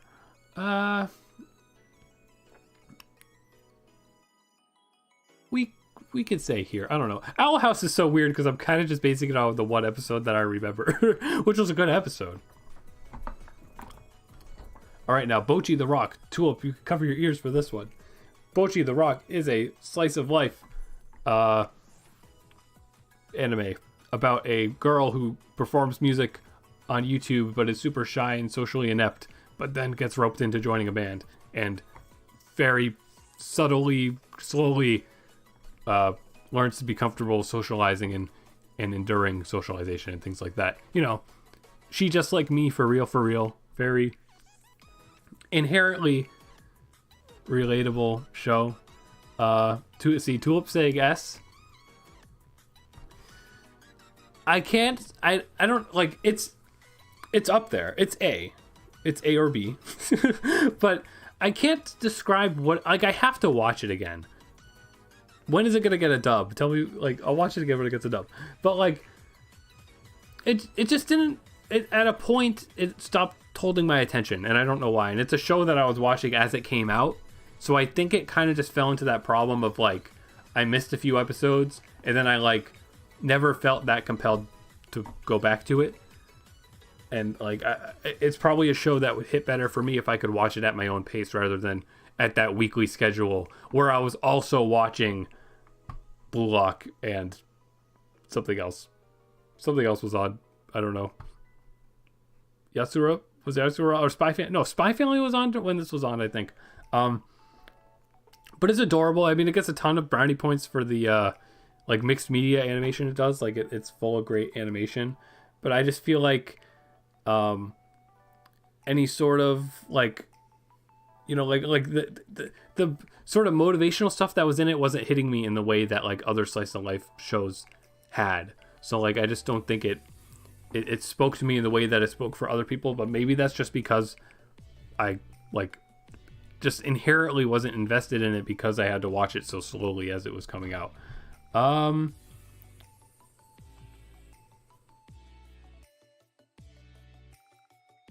There we go. I'm sorry, Tulip. Is that nothing against Tulip? Nothing, I mean, people love it. I'm glad that it became like such a popular thing, because stuff within this genre doesn't become as popular as it seemed this show does. I just hope people would please make normal fan art of it, please. Okay, next. Was Chainsaw Man and Bojji coming out at the same time? I didn't watch Chainsaw Man. See, this is the thing. Like, Chainsaw Man I watched as it was already out. And I think that made the watching experience be you're insane. I know. I'm sorry. But, like, Chainsaw Man is something that is so... I think it's fair to say. Like, I know that saying something like this, they really were at the same time. That's crazy. But I didn't watch Chainsaw Man until January of this year. So technically it's not from last year, from my perspective, but it is. But Chainsaw Man is very overhyped. And, like, it's inherently rude to say that something is overhyped. But, like, it is. Like, people are foaming at the mouth for it. And that bothered me. Which is rude. But that's just how I am. As you can see from half the stuff on this list where you're like, what the hell even is that? Like, excuse me, I find myself wanting to intentionally find things that other people aren't really going to find. He says as he has a bunch of Marvel movies on here. So Chainsaw Man, I didn't look into watching it really. And like, just from the way people acted, I had this impression that it was like very fan servicey, like in the way that turns me off. Cause like, I can endure fan service, but like, it seemed like it was a show that was like fetish bait. And I mean, like, it is, but like it serves the plot, I guess, kind of. But like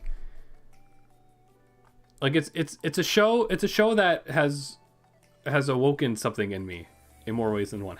No, but like it's so punk, which is weird because my friend who's super into metal stuff like adamantly hates it. But I guess there's just kind of a different, you get a different take from like the characters in it and like the moral values of it and stuff. Like there's certainly weirdness to it, which is why I'm so shocked that it's so popular, because it's so like so cringe, but like in a way that it's intentionally cringe. Like, I don't know, it's just like this flavor of quote edgy that like is different, I guess. But like, I don't know, just watching it was able to remind me that like, I need to watch horror movies or something. Like, I gotta get over my fear of jump scares and like watch some horror movies, because like just like the grungy look that's here, the muted colors, the blood splatters, the just like raw catharsis of like chainsaw noises and screaming, and the incredible opening song and soundtrack music, like it was hyping me up in a way that I wasn't expecting it to, because I had like such a poor impression of it from how people acted, which is why I got to stop listening to how people act about things. But I really liked it, and I did not expect to, and I like it so much that I need a new season now, and that usually doesn't happen. And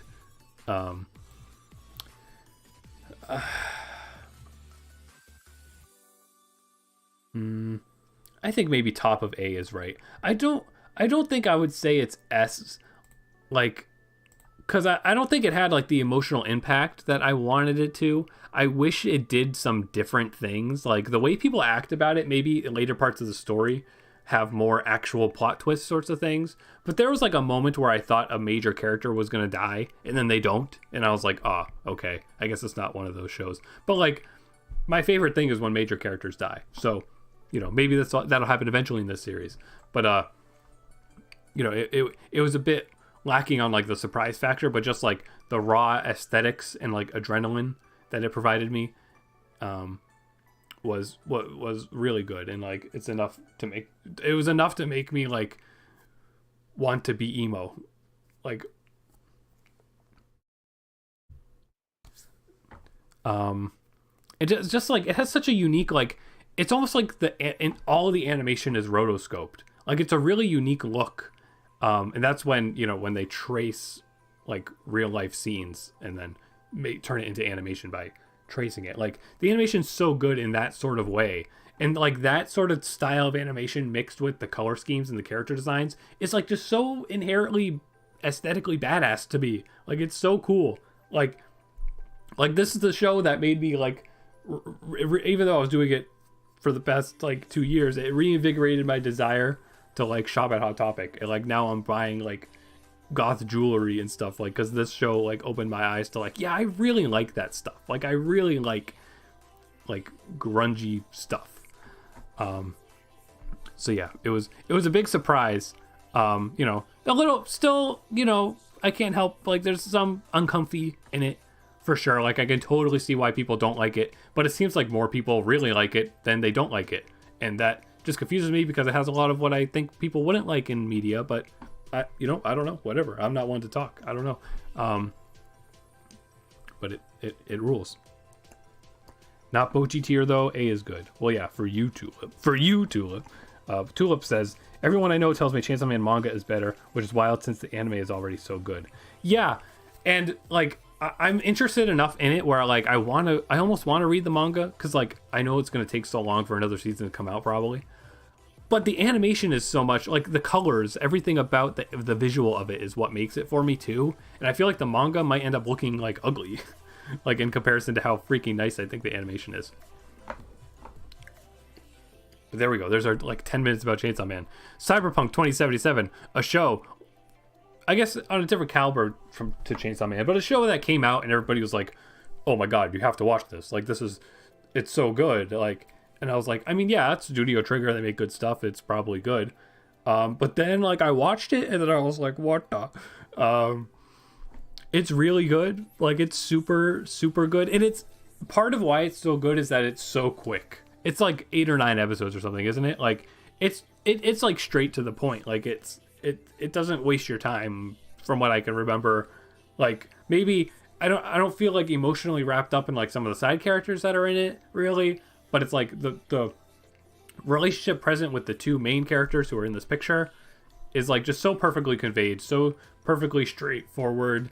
Like there's not a massive amount of depth to it. Maybe there is, like if you're into the world building of this universe or whatever, but probably most people that watch this anime aren't. Like we're just looking for an anime that people are saying is good, and it, like, here it is. And it also, despite being from a studio that's like known for doing really silly stuff, like this is a great like beginner anime. Like even more so than Chainsaw Man. Like Chainsaw Man is not a beginner anime because of the, like, I guess it depends on the type of person you are, I guess, but like the R-rated stuff in Chainsaw Man is like, I can see that being off, but like you need to be 18 to watch Chainsaw Man. It's basically what I'm trying to say. Cyberpunk kind of, well, yeah, Cyberpunk actually has nudity in it, so I guess you do also have to be 18 for it. But like, if you're an adult and you're new to anime, Cyberpunk is a great one to start with because it's a blast of gore and excitement and emotion. I would say Chainsaw Man like kind of lost me on the emotion part, but this got me on everything, and I would put it here. I would put it here. It gets a bunch of bonus points for being really short too, and being able to convey what it does in such a short time.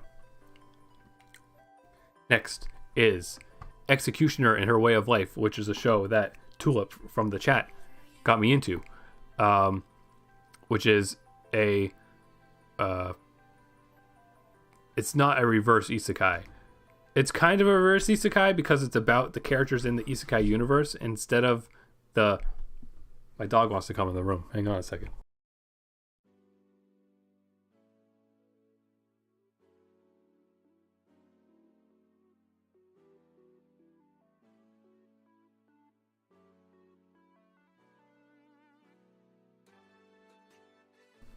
He wants to go on my bed. What?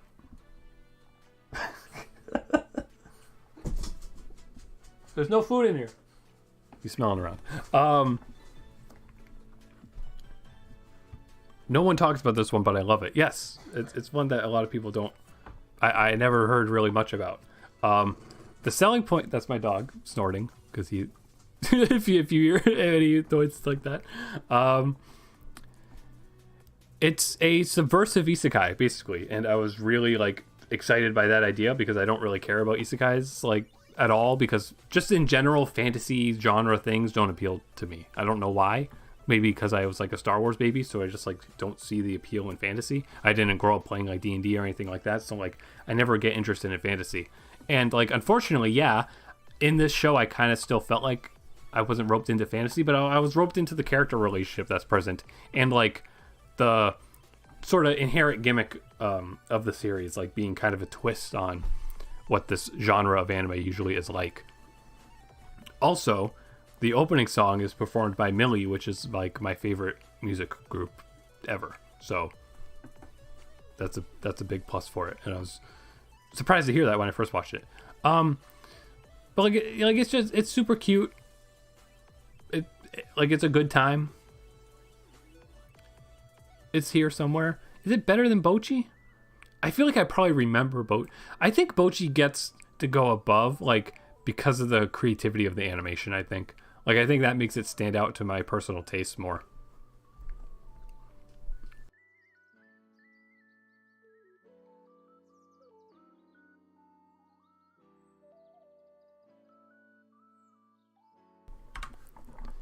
All right. I always underestimate how much I love talking about all this garbage because this is taking me way too long. Fruits Basket Prelude is a prequel movie for the series Fruits Basket, even though technically it has a few scenes that like take place after the series. So like it's one of those movies where it's like, yeah, it takes place before, but you need to watch the old one to know what's happening. Or, you know, you need to watch the main series to know what's happening. But it's a sappy romance. And I love sappy romance. It did the job. Me and my sister are both crying. It's one of those things, you know, like it has like some moments in it where like it makes me reflect on life and like make me think about things that I wouldn't usually normally think about. And that's what I think anime does such a good job for me.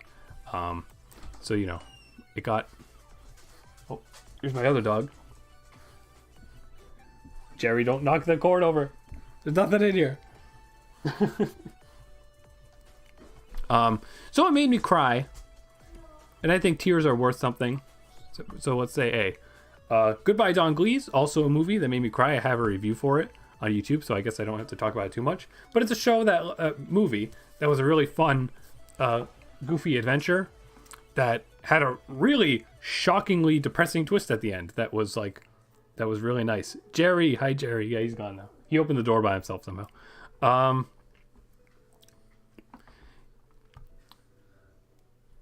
So, you know, watch my review if you want more about this movie.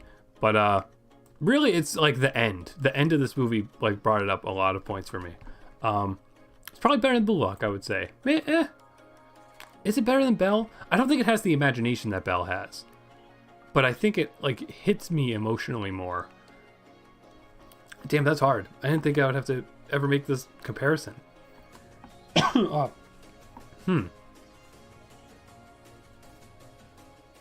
I'm gonna keep it this way. I think Belle, because it has like a bit more of a cartooniness and like it has more sci-fi stuff going on, that works for me more.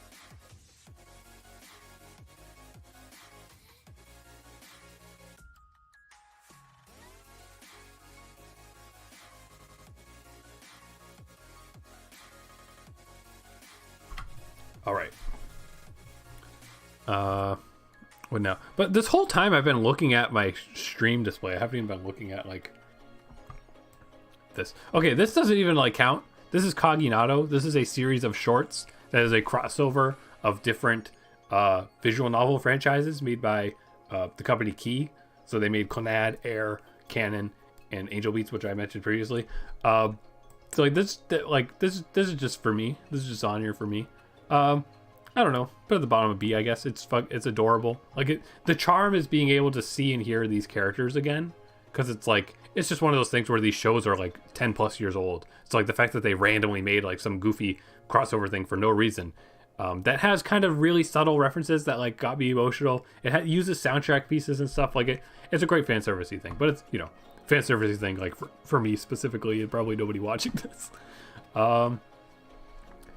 Kaguya-sama Love is War, one of my favorite anime comedies ever. The third season came out last year, and it like actually had progression, surprisingly, like at least major plot progression by the end. And I feel like the end is such a good end, but I guess there's more, and I guess what is left to cover is also still just as good. So, you know, there you go. But it's hilarious, and it makes me yearn for romance very, very badly.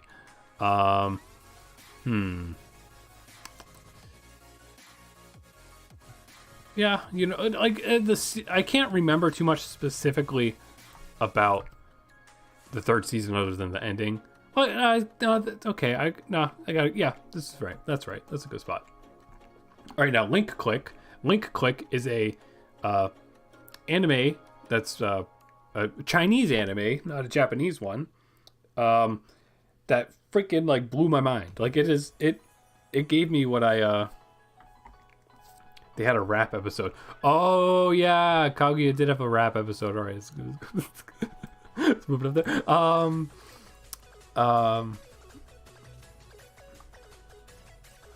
Geez, I'm still there.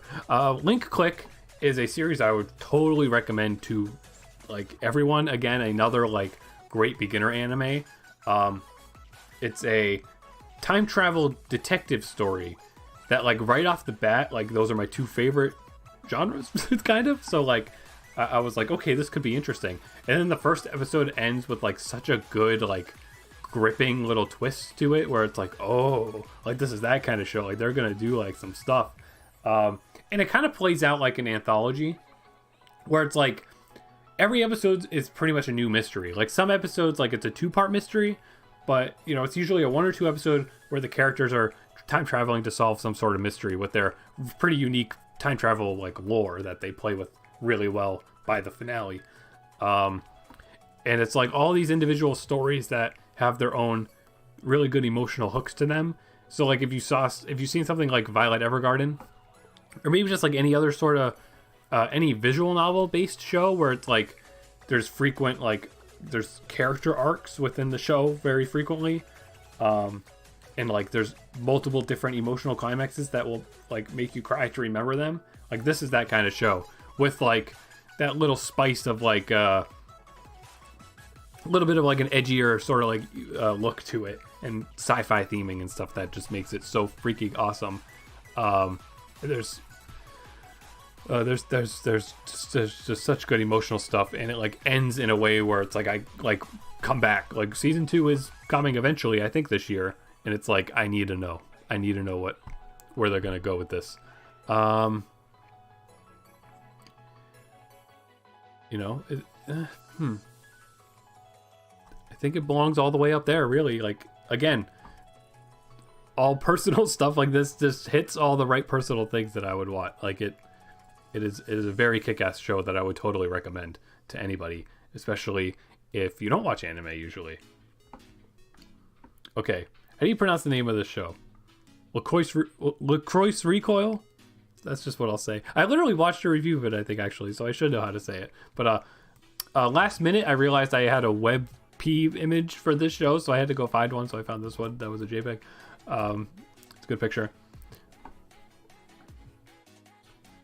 So this show, like, is adorable. It's an insanely high quality show. Like I wasn't watching it since the beginning. I watched it a little bit after it was already going on because I kept seeing footage from it, and I was like, why is it like it looks so just visually cool? Like, and the characters are so adorable. Like, and they hold guns. Like these are the things that I like. These are the things that I that I like.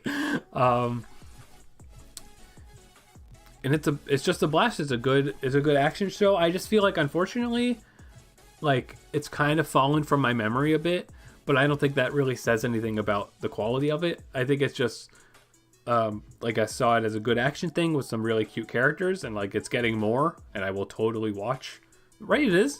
It is, right? It's getting into a season. I will totally watch it.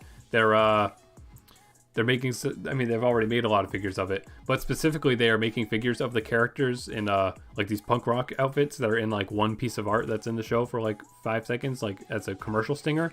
I am absolutely going to buy those unless they are more than $300 because it's awesome. Licorice. They pronounce licorice? Licorice. Sure. Yeah, so I love it. I guess it just kind of goes alongside these other animes here. Oh,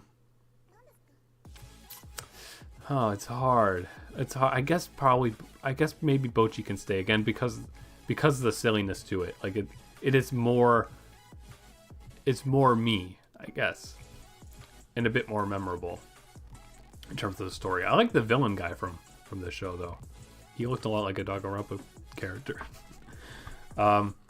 Spy Family, which I probably already talked about on my tier list before because this is the second half. Or no, I guess the full show came out last year, huh? Because like it was October, then like April or something. The first part came out. But this is a show that is like painfully adorable, painfully hilarious.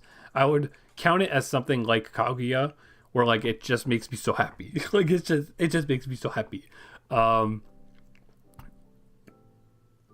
can't say which one's sillier between these two, but it's such a ridiculously wholesome family like romance propaganda show that I'm not immune to. It's such a blast, and with the way that it was such a popular show, I would not have expected it to be as ridiculously goofy as it is. Like as the series went on, like there's 2 episodes where they're in like a crazy tennis tournament and they're like using whip rackets and stuff. It's like it's so silly. You would think that they could have taken this seriously, but they don't. That's just what makes it so much fun. And I really love it. I think like I think it belongs in S. It's just unforgettable. But I think like in terms of like creative and emotional impact of these other things up here, like it's not quite in the same way, but like it's just amazing. All right, Tribe 9. Crickets. Tribe 9 is a new multimedia series that the creator of Danganronpa is currently working on developing. That's like a sci-fi baseball series. Quite different from his other things. And this anime was kind of like the introduction to it. It's going to have a mobile game, which... Well, no, don't leave. It's going to have like a gacha mobile game with like he says he's writing a ton for that. Like that's going to be basically a visual novel. Like a full visual novel with like RPG moments in between, which I guess is what an RPG is kind of already. But this anime was like an intro to the world, and unfortunately kind of not that good. I feel like maybe if I binge watch it with a dub, it would hit a little harder. But so much of what makes Danganronpa like the thing that it is, like the unforgettable, very impactful thing to me that it is the art style and the humor and just the scenario. And like obviously he's gonna work in different genres to make different things, but I just feel like it's too clean, like Danganronpa has such unapologetically freaking stupid as hell humor to it, and that's just really like it doesn't feel the same in this show as it was. And like the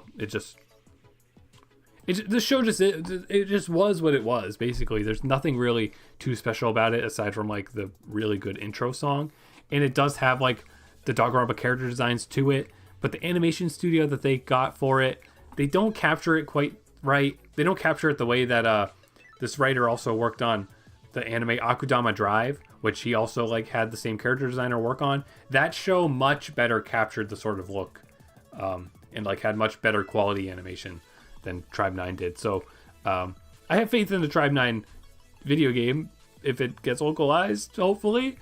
But this show ultimately, like, I watched it. It was something. All right. Now, how do I say the title of this one? Urusei Yatsura is a reboot of a like 70s manga series that I feel like most people vaguely know about, just because like you have to have seen this character like once before, and I had of course too, but I never knew like what the context of the story was or anything. And the context of the story is just like this absurd farce parody of like I guess maybe it's just kind of like that 60s like you know, like sci-fi became so popular around then because the moon landing and stuff. So it's like around that time there was like probably lots of romancy sort of novels and stuff, like people really wanted to like have an alien girl or like a hot alien guy or stuff like that. So like I feel like that was the basis for the concept of this. And then like everything else is like, I don't know, they just like did a bunch of insane classic Japanese gags. And it's like gag after gag after gag after random weird character after random weird character. Like they just don't stop introducing characters, and then like characters reappear and like interact with other gag characters. Like it's just a hilarious blast to watch, and I was so surprised by it. My one wish for it, which I think, you know, should happen eventually, because the series, like the original series, has a lot of movies. There was like one moment in the show where it was actually like a really sweet, like subtle romancy moment. I would hope that they kind of lean into doing that a little, you know, a little more, because I love that. But other than that, like it's a beautiful looking, like it's so vibrant. It has a pretty unique look to it. That's like a really good, like updated retro retro anime look, and it has great opening and ending songs. It's very funny, and it just recently got a dub, and it's like something that I think is going to be worth rewatching to watch the dub like very soon, because it's such a blast to watch. Also, I still haven't finished watching I think it ended like a little while ago, and I still haven't finished watching it. This is S. Is this better than Spy Family? Again, is it better? I really like it.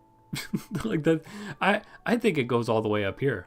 I think it breaks that Smiling Friends barrier. I'm surprised I didn't make Omori break the Smiling Friends barrier, but yeah, probably doesn't. Crump says TF2 on PS3 died today. Tragic. Oh, I should have streamed it before it went down. Do you think that would have gone to views? Your boy Koming is a anime. No, this one's a reverse isekai. There we go. About a Chinese general, right? I can't remember exactly where he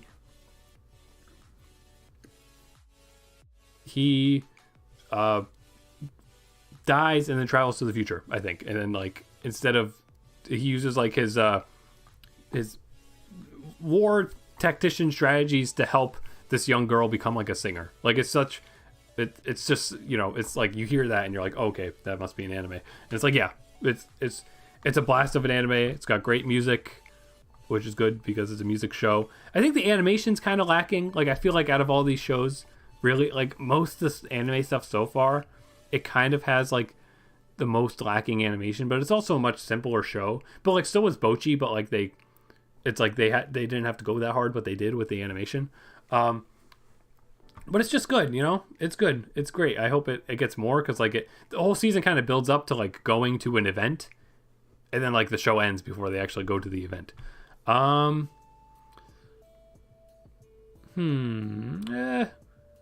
think that's right. I think maybe just like these two, maybe I have them tied, but LaCroix is much more interesting animation going on. Where'd my mouse go? Tulip says, I think Urusei Yatsura is better than Spy Family, but I would not put Spy Family in S. Well, that's your opinion. No, like Spy Family, it hits all the notes it needs to for me. Like I love that wholesome, insane, silly nonsense stuff that's on display there. And then Yatsura is just like, I love that like completely unapologetic, like what is happening, like who came up with this, like why this, why that, like just nonstop in your face, loud humor. Like that's like the most iconic thing to it to me, is like a majority of the subtitles in every episode are written in all caps because they're just always yelling. Like and I find that very funny. Tulip also says, combing is the epitome of this author knows two things really well. And that's funny. I like it. That's a good point. They know music and they know Chinese war history for some reason. Like, yeah.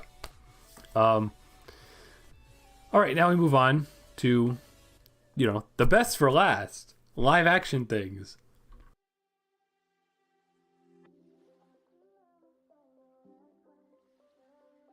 No, don't leave. Don't leave. So here we have I think we have movies first and then TV shows for live action stuff. And honestly, this is probably more live action stuff than my list last year. Maybe. Yes, it's all mostly superhero stuff, but Marvel, like, they went off last year. Like, I don't know what to say. They made a bunch of stuff for some reason. But it's kind of alphabetical. So first we have Avatar 2, which, when was the last time I saw the first Avatar? I don't know. I watched the first Avatar, like, on DVD.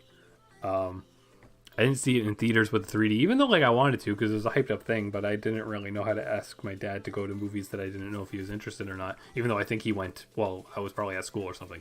But, like, I saw the first one when I was, like, young. I was, like, probably 11 or so when it came out, so it's, like, I don't know. I, like, watched it. It was cool. Stuff explodes, like, whatever. The most memorable thing about it is that the first episode of the Cartoon Network show Mad parodies Avatar.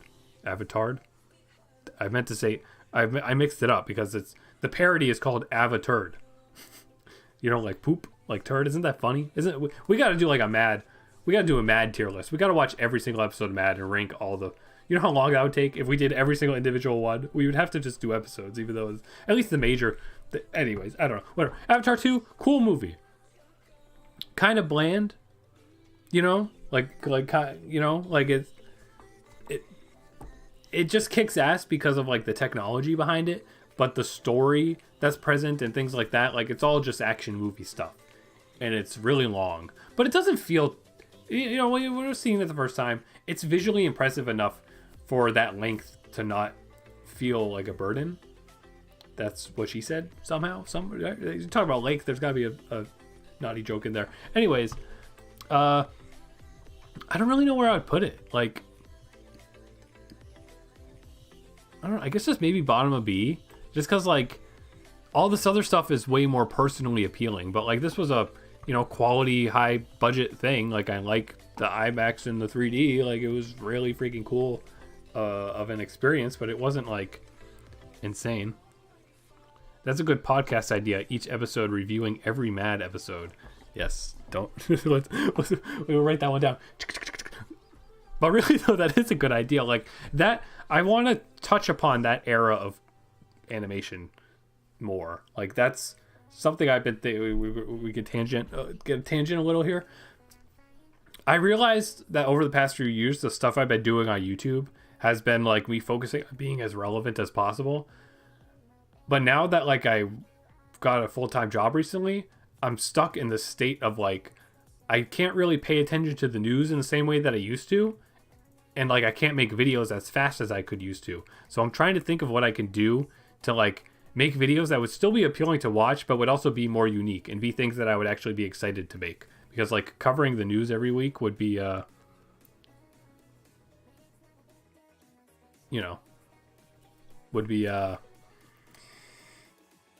hard. So like I've been thinking about podcasty stuff. So we'll get to that. I want to be able to make more stuff that appeals to me. Like if I can make like a 15-minute video about needy girl overdose, like I would. But like I had to lose subscribers. So disagree. I was bored by Avatar 1. Oh, you did not just put Avatar in the same tier as Bocchi. All right, you know what? You're kind of right about that. It can go there. Avatar is not an anime from my perspective, but it's cool. It's a cool movie. It's whatever. It's very just blatant. Like it's kind of poorly written, but I feel like it's like intentionally, like it's just an action movie. Like that's all it is. It tries to be an environmental thing, but it's also an environmental thing so blatantly to a degree where like it's stupid. But like I think it knew that. It's just the technology that like that's why it exists. It's because it looks so insane. All right. The Batman, which also, like, it feels like this movie's super old, but this came out last year. This is a new, super edgy, like the 17th reboot of the Batman franchise, and it's really cool. It's really good. It's made by the director of the Planet of the Apes reboot series, which is like my favorite movie series because it's like such a badass sci-fi, like pseudo political, interesting little like action movie franchise that is really freaking cool to me. So like I was like, oh, he made this? Okay. And like it's cool, you know? It's very goth, it's very like dark, gritty. I just think it's maybe a little boring, like it's maybe a little long. But like it's cool. I don't know. I don't really know what else. I don't really know what to add. It's definitely more quality than Avatar. I think maybe this would go. It does have that Batmobile chase scene though.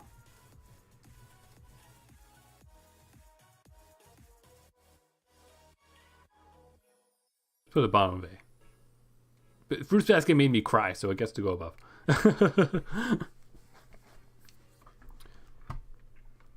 Yeah, Batman, very cool. Black Adam.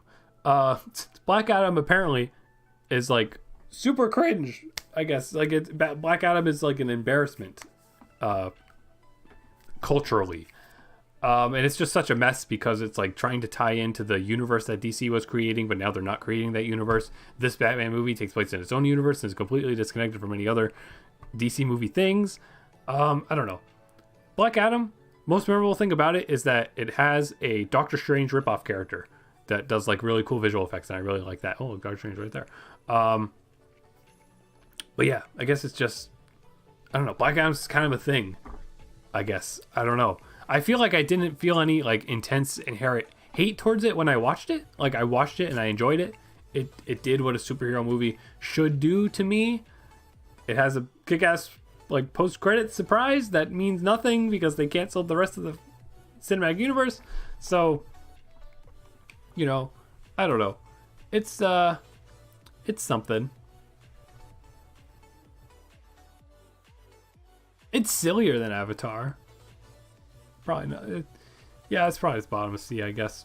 Let me take another sip of water.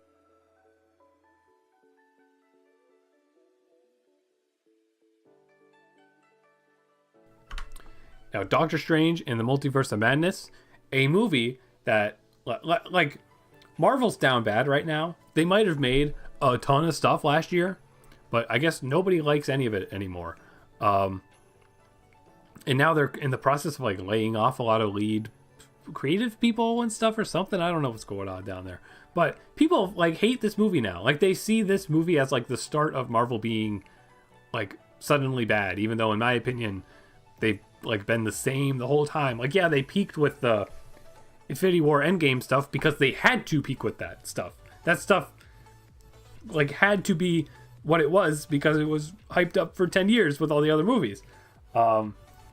But everybody's falling off of Marvel now and like beating it up. And I don't know, I'm still thoroughly enjoying it. And Doctor Strange is my favorite character, or like at least has my favorite powers from the universe.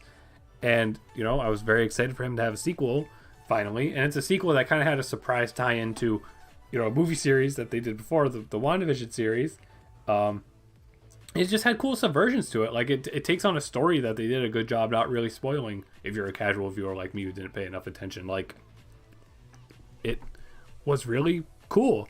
It's directed by Sam Raimi, who did the old Spider-Man movies, and he has like a really goofy, like kind of campy style to what he does. And while I don't really, from memory anyways, I don't feel like the writing in this movie was like campy. I felt like the writing was the usual Marvel writing, but he leans into a lot of horror stuff in it, where it's like this nice, tame, like soft horror that I'm able to handle, but is also enough to to have me be like, whoa, like this is a PG-13 movie and they just like snap that guy's neck like that. Like, that's crazy. Like there's just some really cool, again, like Chainsaw Man. Like I watched this movie and I was like, man, I love goth stuff. Like yeah, this movie might mostly be written with a lot of bright colors and like, you know, humorous things, but like there's the horror adjacent stuff that's in here was really cool. Like I just love the multiversal lore that they're doing.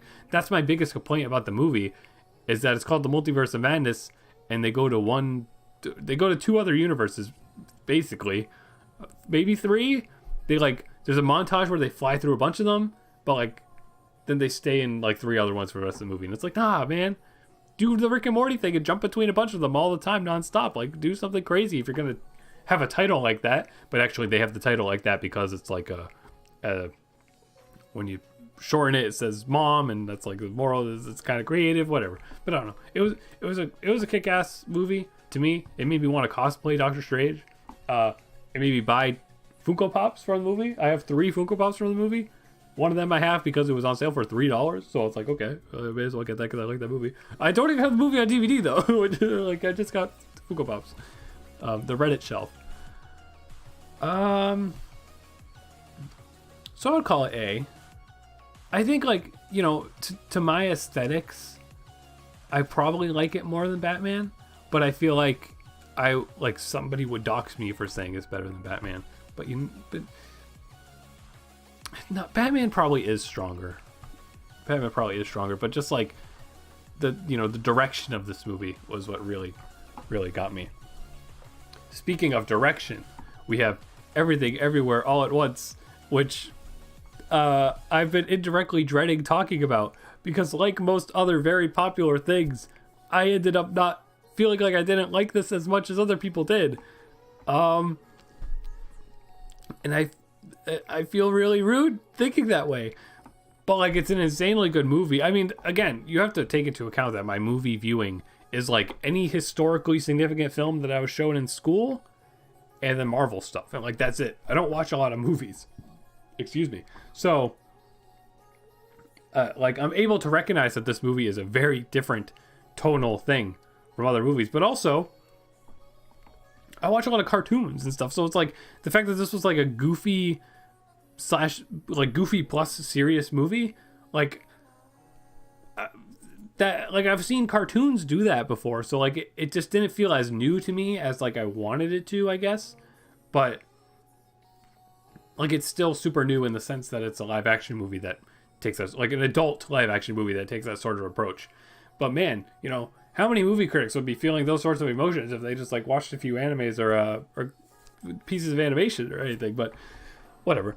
I mean, it's a movie that, you know, it has a lot to say. It was made by a really small team. Like, there's tons of merits to it that make it something special.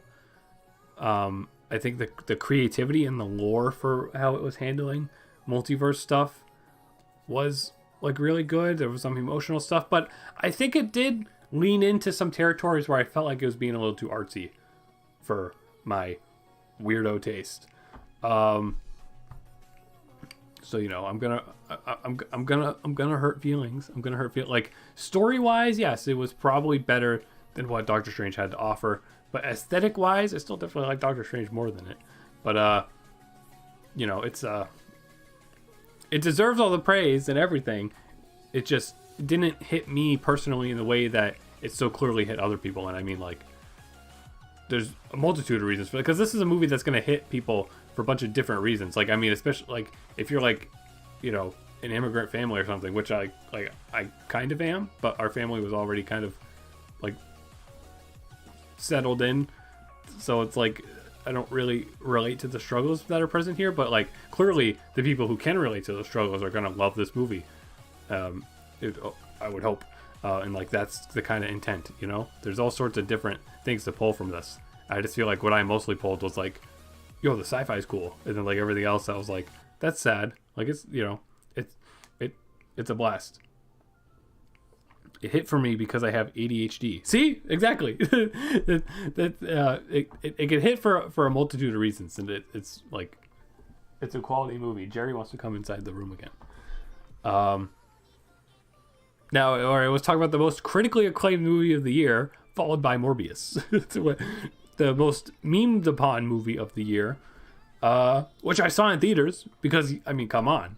I'm a Marvel fan. Come on, no, just because my friends wanted to and they thought it'd be funny. And honestly, I kind of wanted to see it too. It's like, you know, because like, I didn't even know this movie. Like, as much as I am invested in seeing comic book movie stuff, I didn't freaking know this movie was coming out until it came out. Like, I think there was a trailer for it before I saw something in the theater, and I was like, what the heck? That comes out like in a month.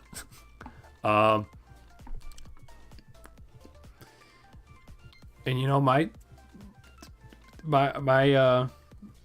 My toxic opinion, I don't know. I didn't think it was like horrible. Like it's just certainly memed upon to like an insane degree, but like it's just like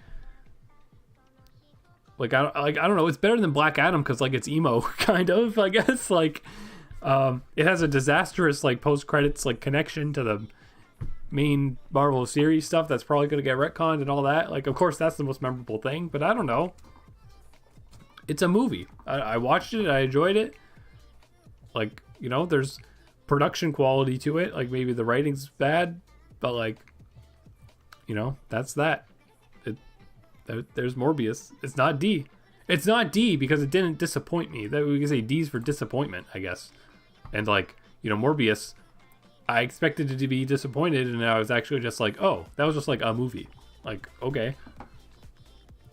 Although I don't, the dancing scene though in it, that's a good scene.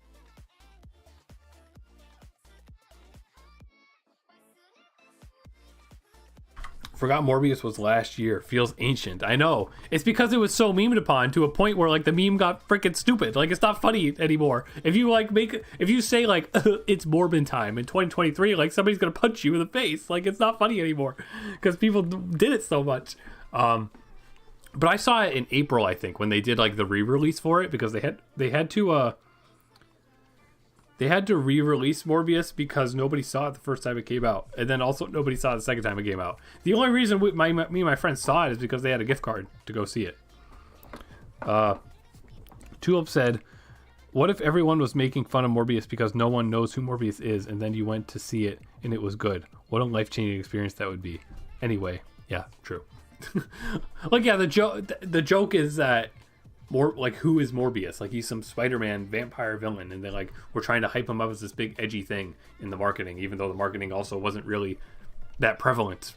Like it's just this weird media anomaly that I'm sure was like a huge failure for everybody involved. But you know, if you sit back and you watch it and you like superhero movies, you're gonna be like, oh, that was a superhero movie with like a lot of black in it, like a lot of dark colors, and like I don't know, I personally like that, I guess.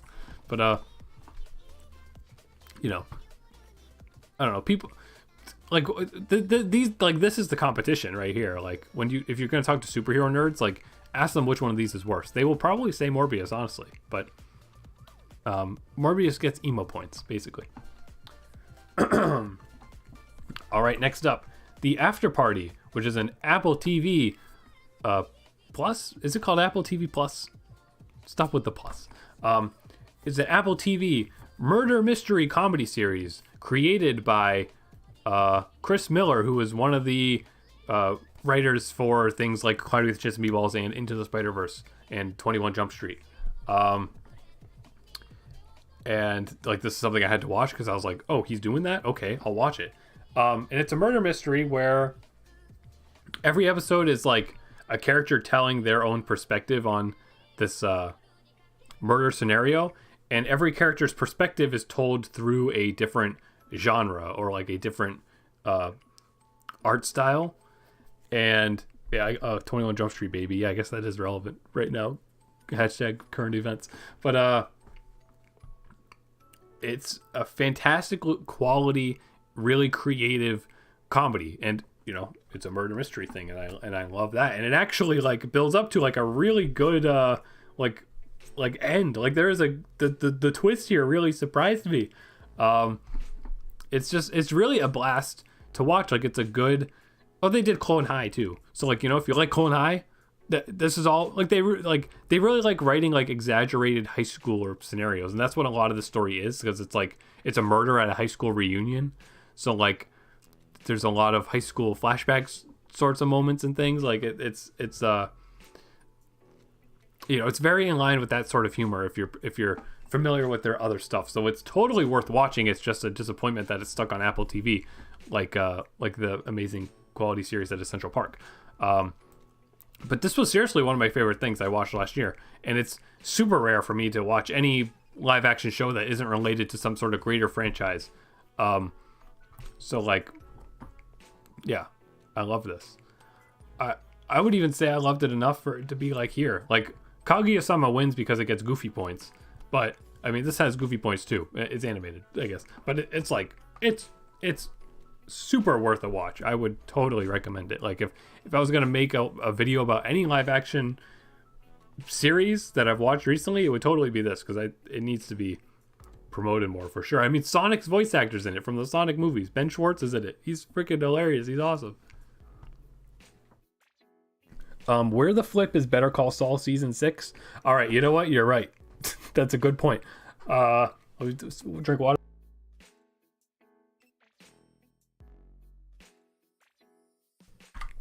So in anticipation of Better Call Saul ending, I binge watched all of Breaking Bad and all of Better Call Saul for my first time, and they were like some of the best things I've ever seen in my whole life. Like there's some, it's like, you know, people weren't kidding, basically. Like I feel like depending on who you are, you might find the series boring, like both of the series. I think Breaking Bad has more excitement than Saul does. Like Breaking Bad, like generic white boys would definitely like it more because it has like more action adjacent things going on more regularly. But like that's not even what my audience is. So but like they're awesome. They're full of surprises. They're directed in like such an incredibly artistic way. And I'm one of those people that probably liked Better Call Saul more than Breaking Bad, because I think the slow burn that Better Call Saul was just so surprising. Like the fact that that's the direction they took for a spinoff. Oh, excuse me, that's gross. The fact that like for a spinoff of Breaking Bad, the direction they took was to do like a much more directly somber, sort of like tragic, slow tale. Whereas Breaking Bad like is a tragic tale like from episode 1. Like episode 1, they're like, oh, the guy has cancer. Like, okay, instantly it's depressing.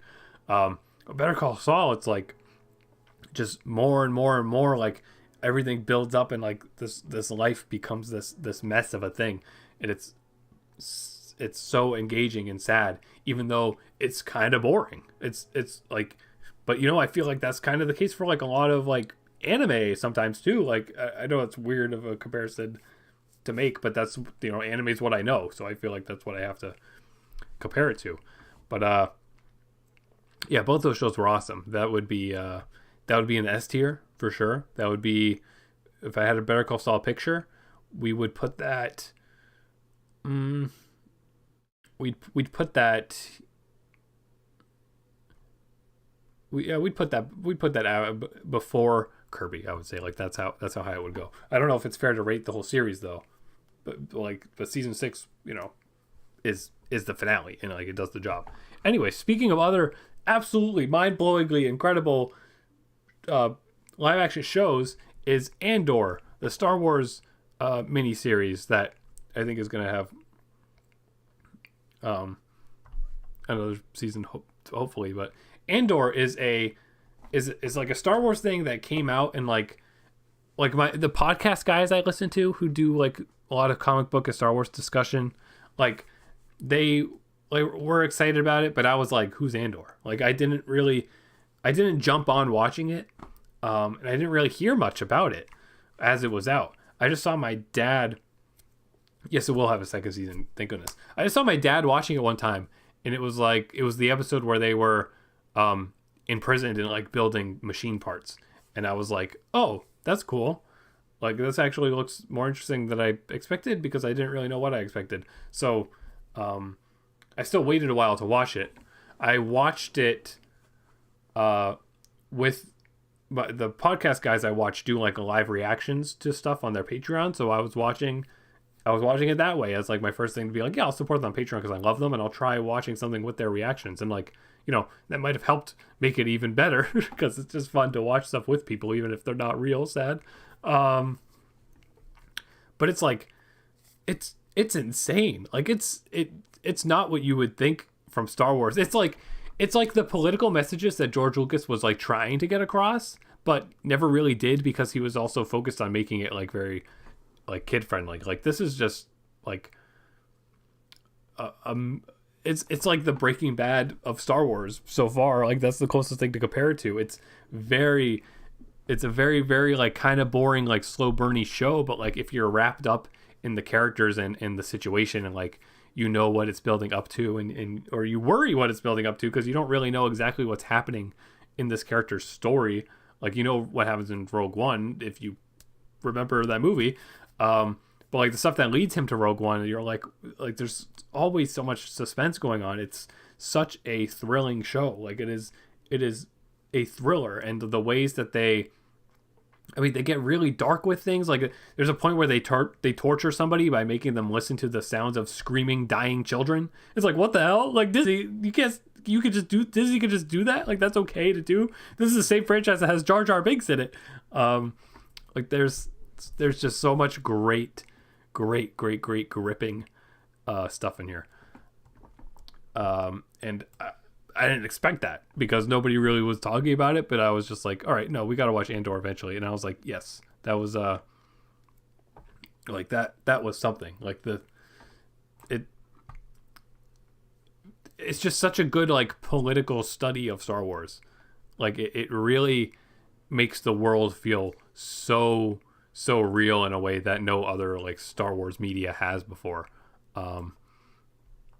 And it just makes the Empire so evil. And like in the main series, you're like, oh yeah, they're evil because like they're the bad guys. And like maybe if you're reading between the lines and like you're wrapped up in the deepest recesses of the lore and like you're able to understand the politics that's attempted to be explained in the main series of Star Wars, you like, you know, are maybe like, oh okay, like these guys are like a Nazi allegory, but like kind of subtly because it's just like, oh yeah, they're like troopers, like they're like, yeah, they're like Nazis. Okay. No, and Andor, like you're just watching a World War II like series, but like with a sci-fi coat of paint. Like it's really intense in a way that's so engaging, and I'm glad that that's what they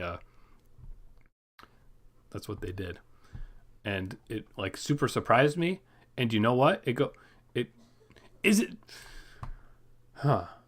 It's weird to say like the imaginary Better Call Saul pictures here. Not like if we're gonna count the entire Better Call Saul series, I probably would put that above Andor. But Andor, the fact that it is as short as it is and is able to be as freaking incredibly gripping as it is something special. Our music stopped again. You guys ready? We're gonna listen to the same music for an hour again. We're gonna go for an hour basically. I watched Andor alongside the More Civilized Age podcast, and Andor is already great, but the elevated experience for me, exponentially really good analysis, couldn't recommend it enough. Luthon's speech, man, it all hits. Like it's just so politically relevant, and it's something where it's like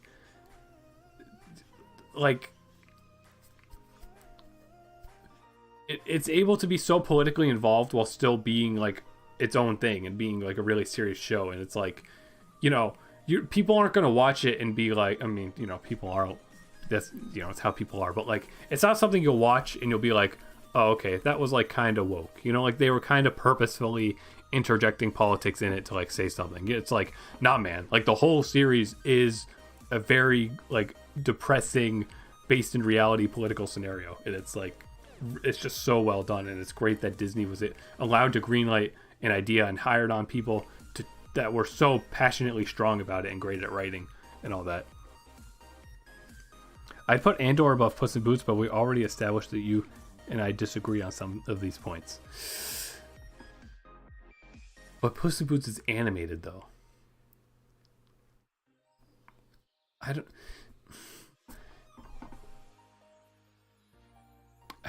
It gets to go above Kirby. Okay, you convinced me to get it to go above Kirby, but I don't think it goes up against Puss in Boots because I can watch Puss in Boots with a smile on my face, and Andor is a little, it's miserable like in a good way, but yeah, like and Puss in Boots is like the pinnacle of art for the year. And up until we get to She-Hulk, like nothing's gonna be better than Puss in Boots. Anyways, all right, Book of Boba Fett. All right, what happens in Book of Boba Fett? Who knows? You know, I mean, it's a whole meme now that Book of Boba Fett, like, it had important lore for the Mandalorian series, but you have to watch this show about another character to get that lore. So it's just like kind of a, you know, it's kind of a weird thing. And I personally, like, genuinely, like, yeah, I don't really remember it. Like, I watched it and enjoyed it and didn't really particularly feel like it was bad as I was watching it. but also it's like what the most exciting part in it is when it gets into the stuff that ties into the Mandalorian series. So it's like why does it exist basically? Like it's just kind of a weird thing. I can agree that like it's just kind of a weird thing, and my memory of it is pretty much mostly lost. So I don't know, like maybe like there is right. Like Mandalorian season 2.5 is the only part of book that matters. Yeah, because I just can't remember what the rest of it is. Like what he gets the Rancor or whatever. Like I don't know. That's cool. I guess. I don't know. It's just boring to have something on Tatooine. Like Star Wars. Like I want more Star Wars than just sand places, and that's what these other shows are doing. So unrelated, but if they're doing Toy Story 5, then I need Cars 4. There we go. Good. Write your letter to Disney. That's what we need.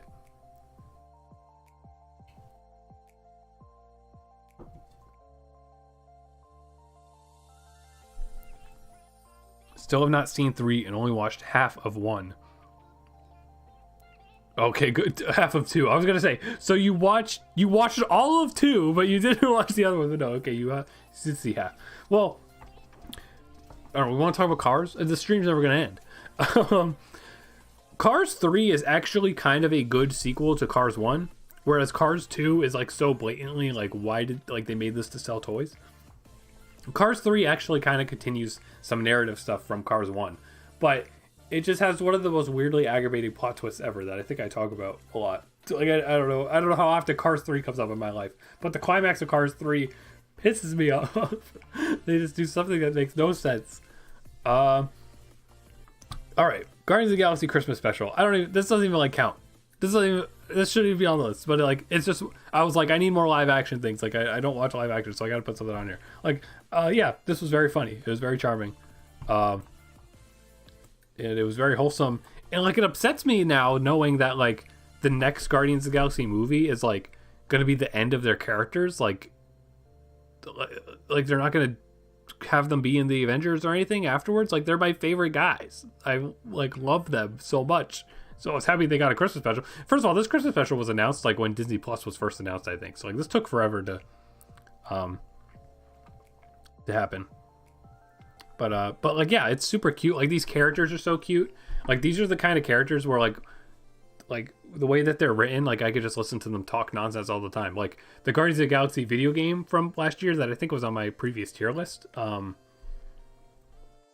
fact that like that's disconnected from like the movie, sure, but like it still has the characters and they're written accurately to the way that they are in the movies, and like I just love them. Like I just love these guys.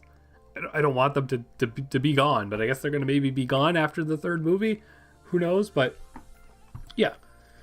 This was cute stuff. You know, it's like a little emotional. You know, it's got a little emotionalness to it. I guess maybe, I don't know. Maybe is it better than Bad Guys? I guess it can't be because Bad Guys has the animation. Excuse me. All right, more. We're almost there. We're almost there.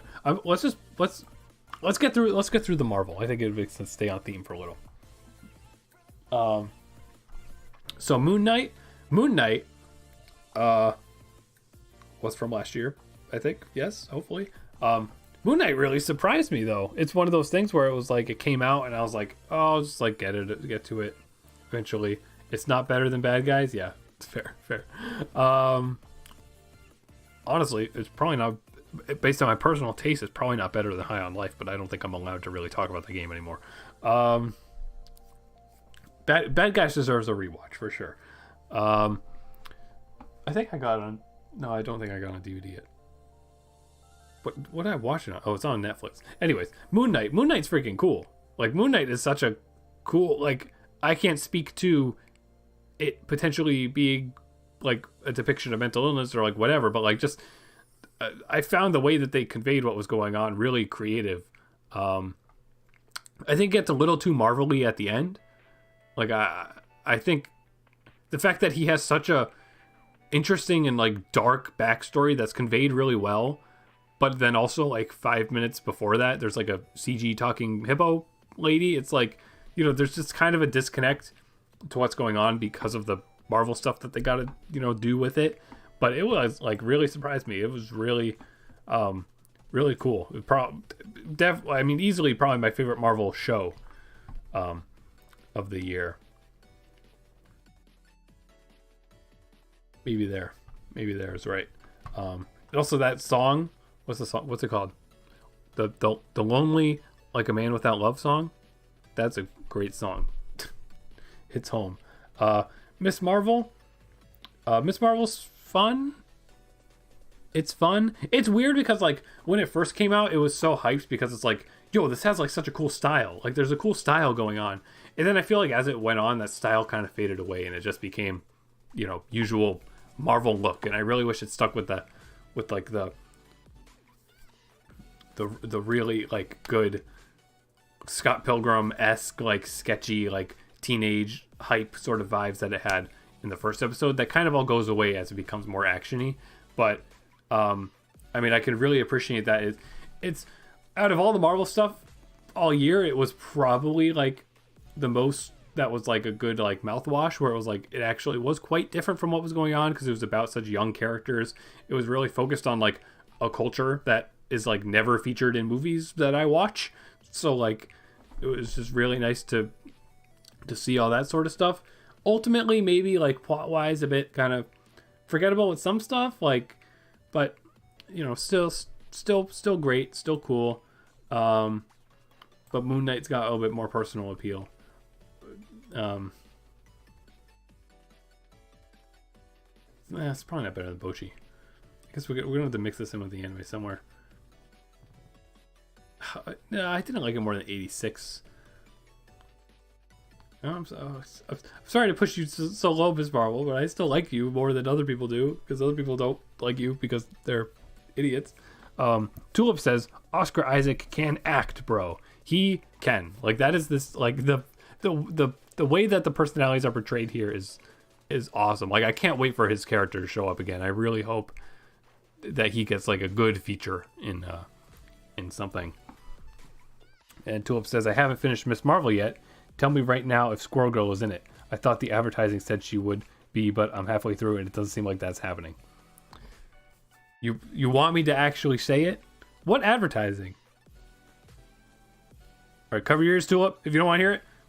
No, Squirrel Girl is not into it. There's a good, cute hint at like something else about the MCU that like is kind of obvious that's going to happen eventually.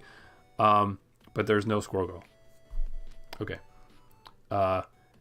Then She-Hulk, which is like the other laughing stock of Marvel, I guess, because people on the internet are fucking dickwads and like don't have an open mind to like watch things that are different. She-Hulk was made by the lady who wrote the Pickle Rick episode of Rick and Morty, though. That's fun. That's a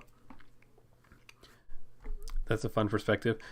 Tulip says, damn, that's what I expected. I mean, Tulip, if Squirrel Girl was in it, you probably would have had it spoiled by now. I mean, Miss Marvel came out in like July. Miss Marvel, I watched it in the car while I was going to Disney World. So that was weirdly fitting. Although I don't think it was finished. It was like the second to last episode or something at that point. But She-Hulk was good too. Like, I don't know. It was funny. I was really like, I never watched, I guess everybody knows that he's in it. I never watched the Daredevil, like any of the Netflix series that were going on. So like the fact that everybody was so hyped that like Daredevil was going to show up in this show, I was like, I didn't have like any sort of attachment to that character, but I was like, okay, that's cool that he's going to come back. But like he came back and like felt really significant and like he was like great.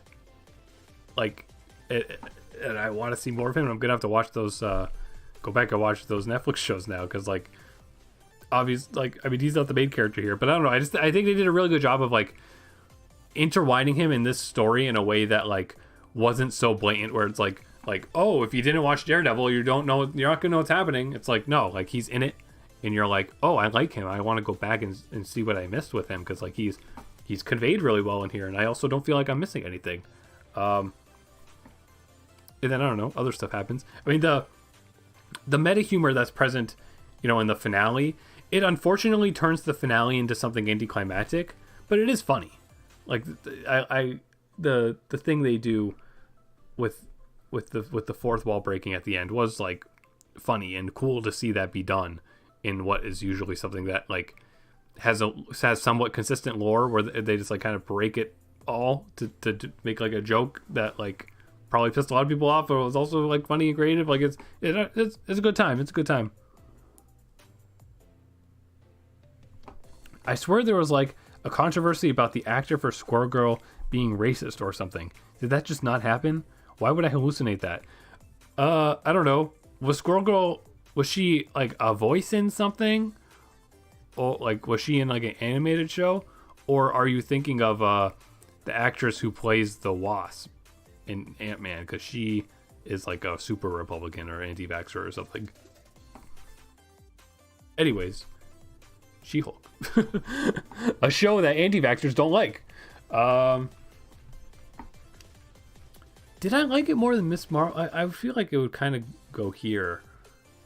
It's so unfair to like have the Guardian special here because it's like just one thing. But I think just maybe there. Like I don't know, it was funny. You know, it did the job. It did what it was gonna do. It did what it was gonna do. Thor: Love and Thunder. Thor: Love and Thunder was bad. And I don't usually think things are bad, but the fact that like this is the sequel to Thor Ragnarok, and I was watching it and I was like, this is not the sequel to Thor Ragnarok. Like this is written by a different person. There's no way this is Thor Ragnarok. Like it just didn't really work for me. Like the villain's cool. Like there's some cool aesthetic stuff with the villain because it's all grayscale stuff. I've established that I like that. But other than that, like it's just mostly a comedy and it's not funny, I guess. There's that recurring joke where there's like these giant goats that like become like horses for Thor and they're like always screaming, and it's like that was just fucking annoying to me. Like I didn't find that funny like at all. I was like, okay, if you're in a theater and an audience, like they'd all be laughing at this, but I'm sitting here alone in my room and they have these goats scream like 90 times in the movie and I'm like, this is not funny. Like please make them stop screaming. Despite the fact that I usually find screaming funny, so I don't know. But yeah, this movie was not it, Chief. Is it worse than Black Adam though? I mean, it's better than these, I guess, probably. We have our final superhero thing, which is, I guess it does count as a superhero thing. Peacemaker, which unfortunately, Peacemaker is kind of something that ties into like the DC's universe, so it's like you can't really watch it outside of the DC universe context, or at least you would have to watch the Suicide Squad movie first. But man, this show is really good, and it's weird that my first comparison is Andor, but hear me out. It's only because it's only the fact that this is a show that's like very politically involved, like surprisingly. Like it's almost entirely a comedy. It kind of does comedy a bit too much. I feel like upon rewatching, I would maybe feel like there's a lot of jokes that go on for too long. Like it's that sort of humor where it's like they'll argue for 3 minutes about something that's not relevant to what's happening, but like it's supposed to be funny. And like, yeah, maybe it's funny the first time, but probably watching it again, it won't be as funny. But other than that, like the character arc that John Cena's character has is like really good. Like his acting is perfect for like the like stoic idiot character that he's supposed to be playing. The dynamics with like the people in his crew are all really funny. Like they're all, it's a show where like you kind of hate everybody, but like in a way that like is funny. Like everybody's so rude, but like in a way that's really entertaining. There's shockingly really cool sci-fi stuff, like way cooler than the Suicide Squad movies stuff I felt like. There's good gore, like it's fully rated R, and it's like I said, it's politically evolved. Like it's got stuff to say, and it's like, yeah, it's very blatant about them, kind of. I guess not kind of, but like the fact that it's a superhero thing, and it was able to like to have the content that it had in it, it's worth something, you know. Like it's cool that something like this was allowed to happen when you would expect superhero stuff to be super squeaky clean, but then we have this show where it's like the stuff that it covers is is tough. Like it's stuff that Marvel would never show, basically. is what I'm trying to say. So yeah, this was a absolutely kick-ass series. Probably here, just about. Like, I think After Party probably was more of a creatively impactful thing to me. Like, it's more fun, you know, kind of that same sort of thing. Like, this was more fun, so I like it more. But like, this was super surprisingly quality. I really liked it. It's also one of the first things I watched on my new TV that I bought, and it looks really good. Now, our final things. The Obi-Wan Kenobi show, which, you know, you watch because you're like, you know, oh, the old actors are back. And it's like, yeah, they're back, but like they interact in one episode. And it's like, you're kind of just watching this whole show for that one moment, you know?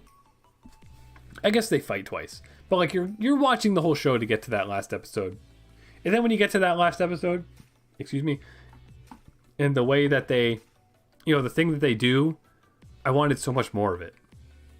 I guess there's some flashbacks thrown in there too. Like, I just wanted so much of this show, honestly, because the stuff that they focus on is like their cinematic universe style stuff. Like, you know, there's a kid, Princess Leia, and there's like this whole story arc with the villains, and it's like it's kind of just very blatant that those villains are going to show up in a different miniseries, and it's like, okay, cool, but like, I'm watching this miniseries because I want I want Obi-Wan. I don't want these new characters.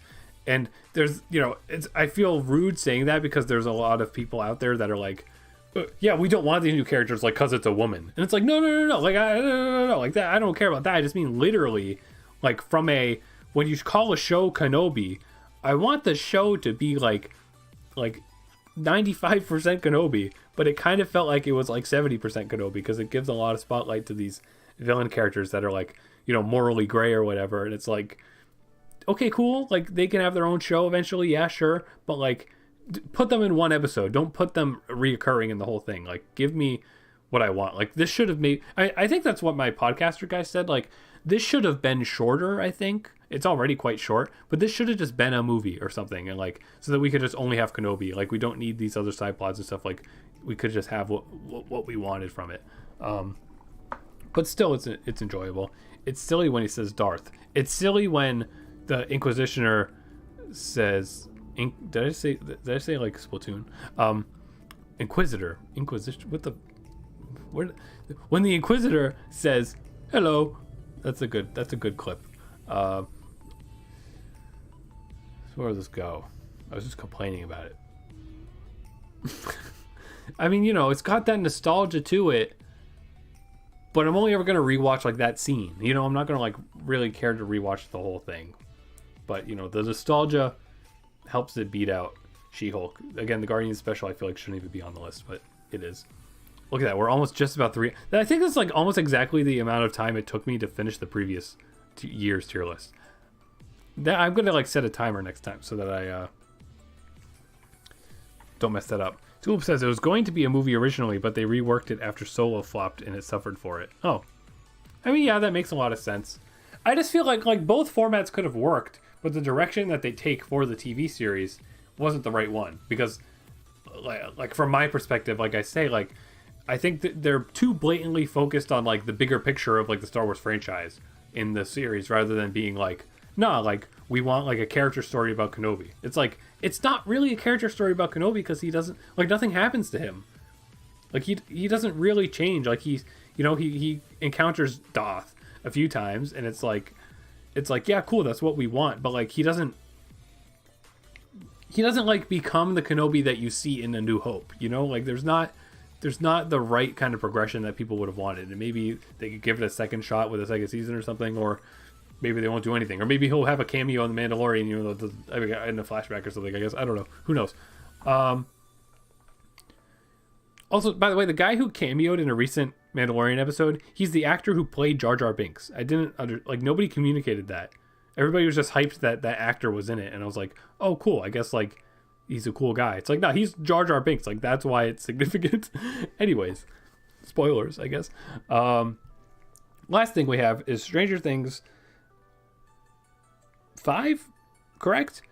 Stranger Things is something that I don't like as much as other people, and I feel like my problem with it just comes from it being an overhyped thing. Like, you know, back when it first came out, like, it was the thing, you know, and I didn't even watch it back then. I don't think I watched it until like season 3 was out. And excuse me, it's just, you know, it's cool. It's got cool moments. It's got cool characters. It's got good writing. And as the series went on, it's gotten more and more ridiculous and people have fallen off. But I have actually liked that. Like the fact that there's a secret Russian military base under their town. Like hell yeah, sure, why not? Who even cares? It doesn't have to make sense. Like, I'm into that. And I really like the direction this season had of it being like based on the satanic panic, right? That's what it's called. Like where parents were super against like Dungeons and Dragons and things like that, and like this kind of perspective where like the kids became the bad guys just because they liked a certain thing. Like that was an interesting aspect of the plot. Like there's you know, some good quality stuff going on, but I don't know, it just, I guess it doesn't really strike me as that memorable. Like, I mean, there's really good music moments, but then you had to listen to that one song a trillion times on TikTok and on the radio and stuff. It'll like kind of loses impact a little bit, but I don't know.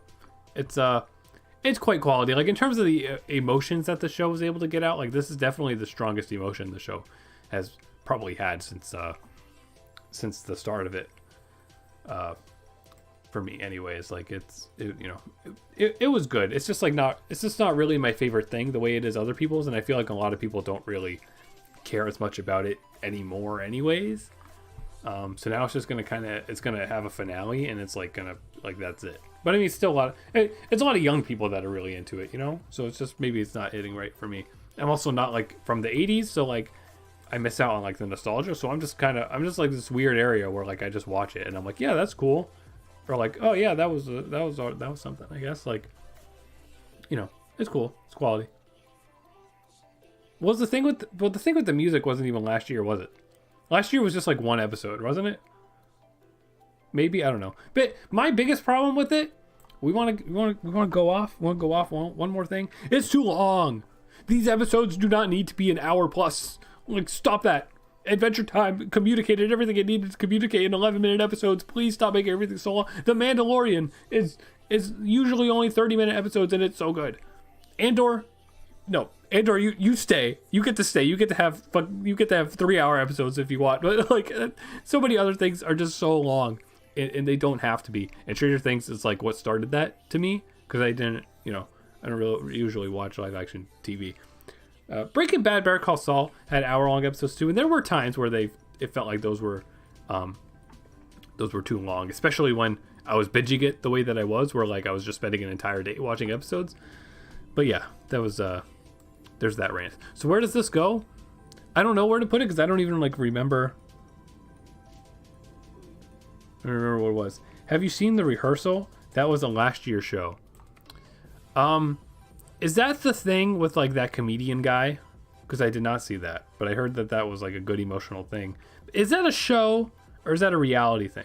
Because I was very confused about what like it was, but I didn't watch it. No, I did not watch it. We also got 16 votes in our poll, so we'll get to check that at the end because I don't know what the result is. Oof. All right. Where does this go? I don't know. Maybe it's better than She-Hulk. Probably better than that. Yeah, I mean, again, I can't remember if it was like the one episode or like what. But yeah, I guess maybe there is right.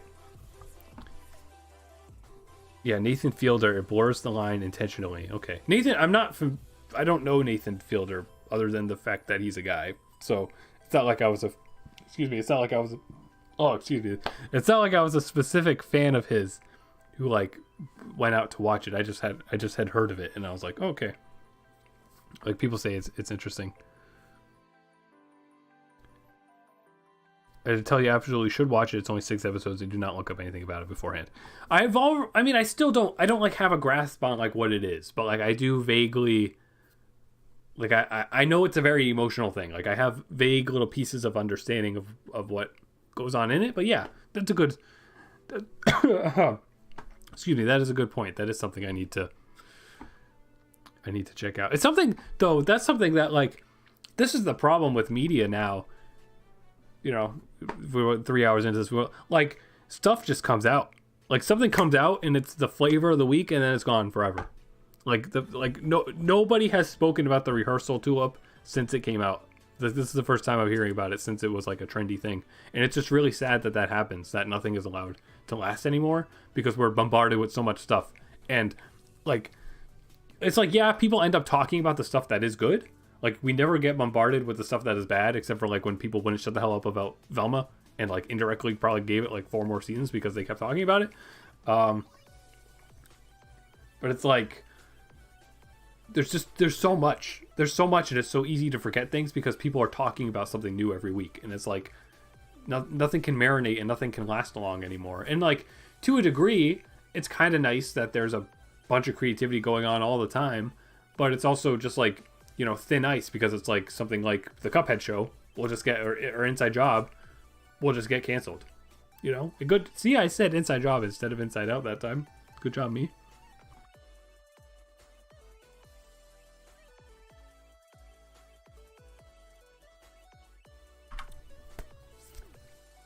I watched the rehearsal at a friend's house in one sitting, and it was mind-blowing.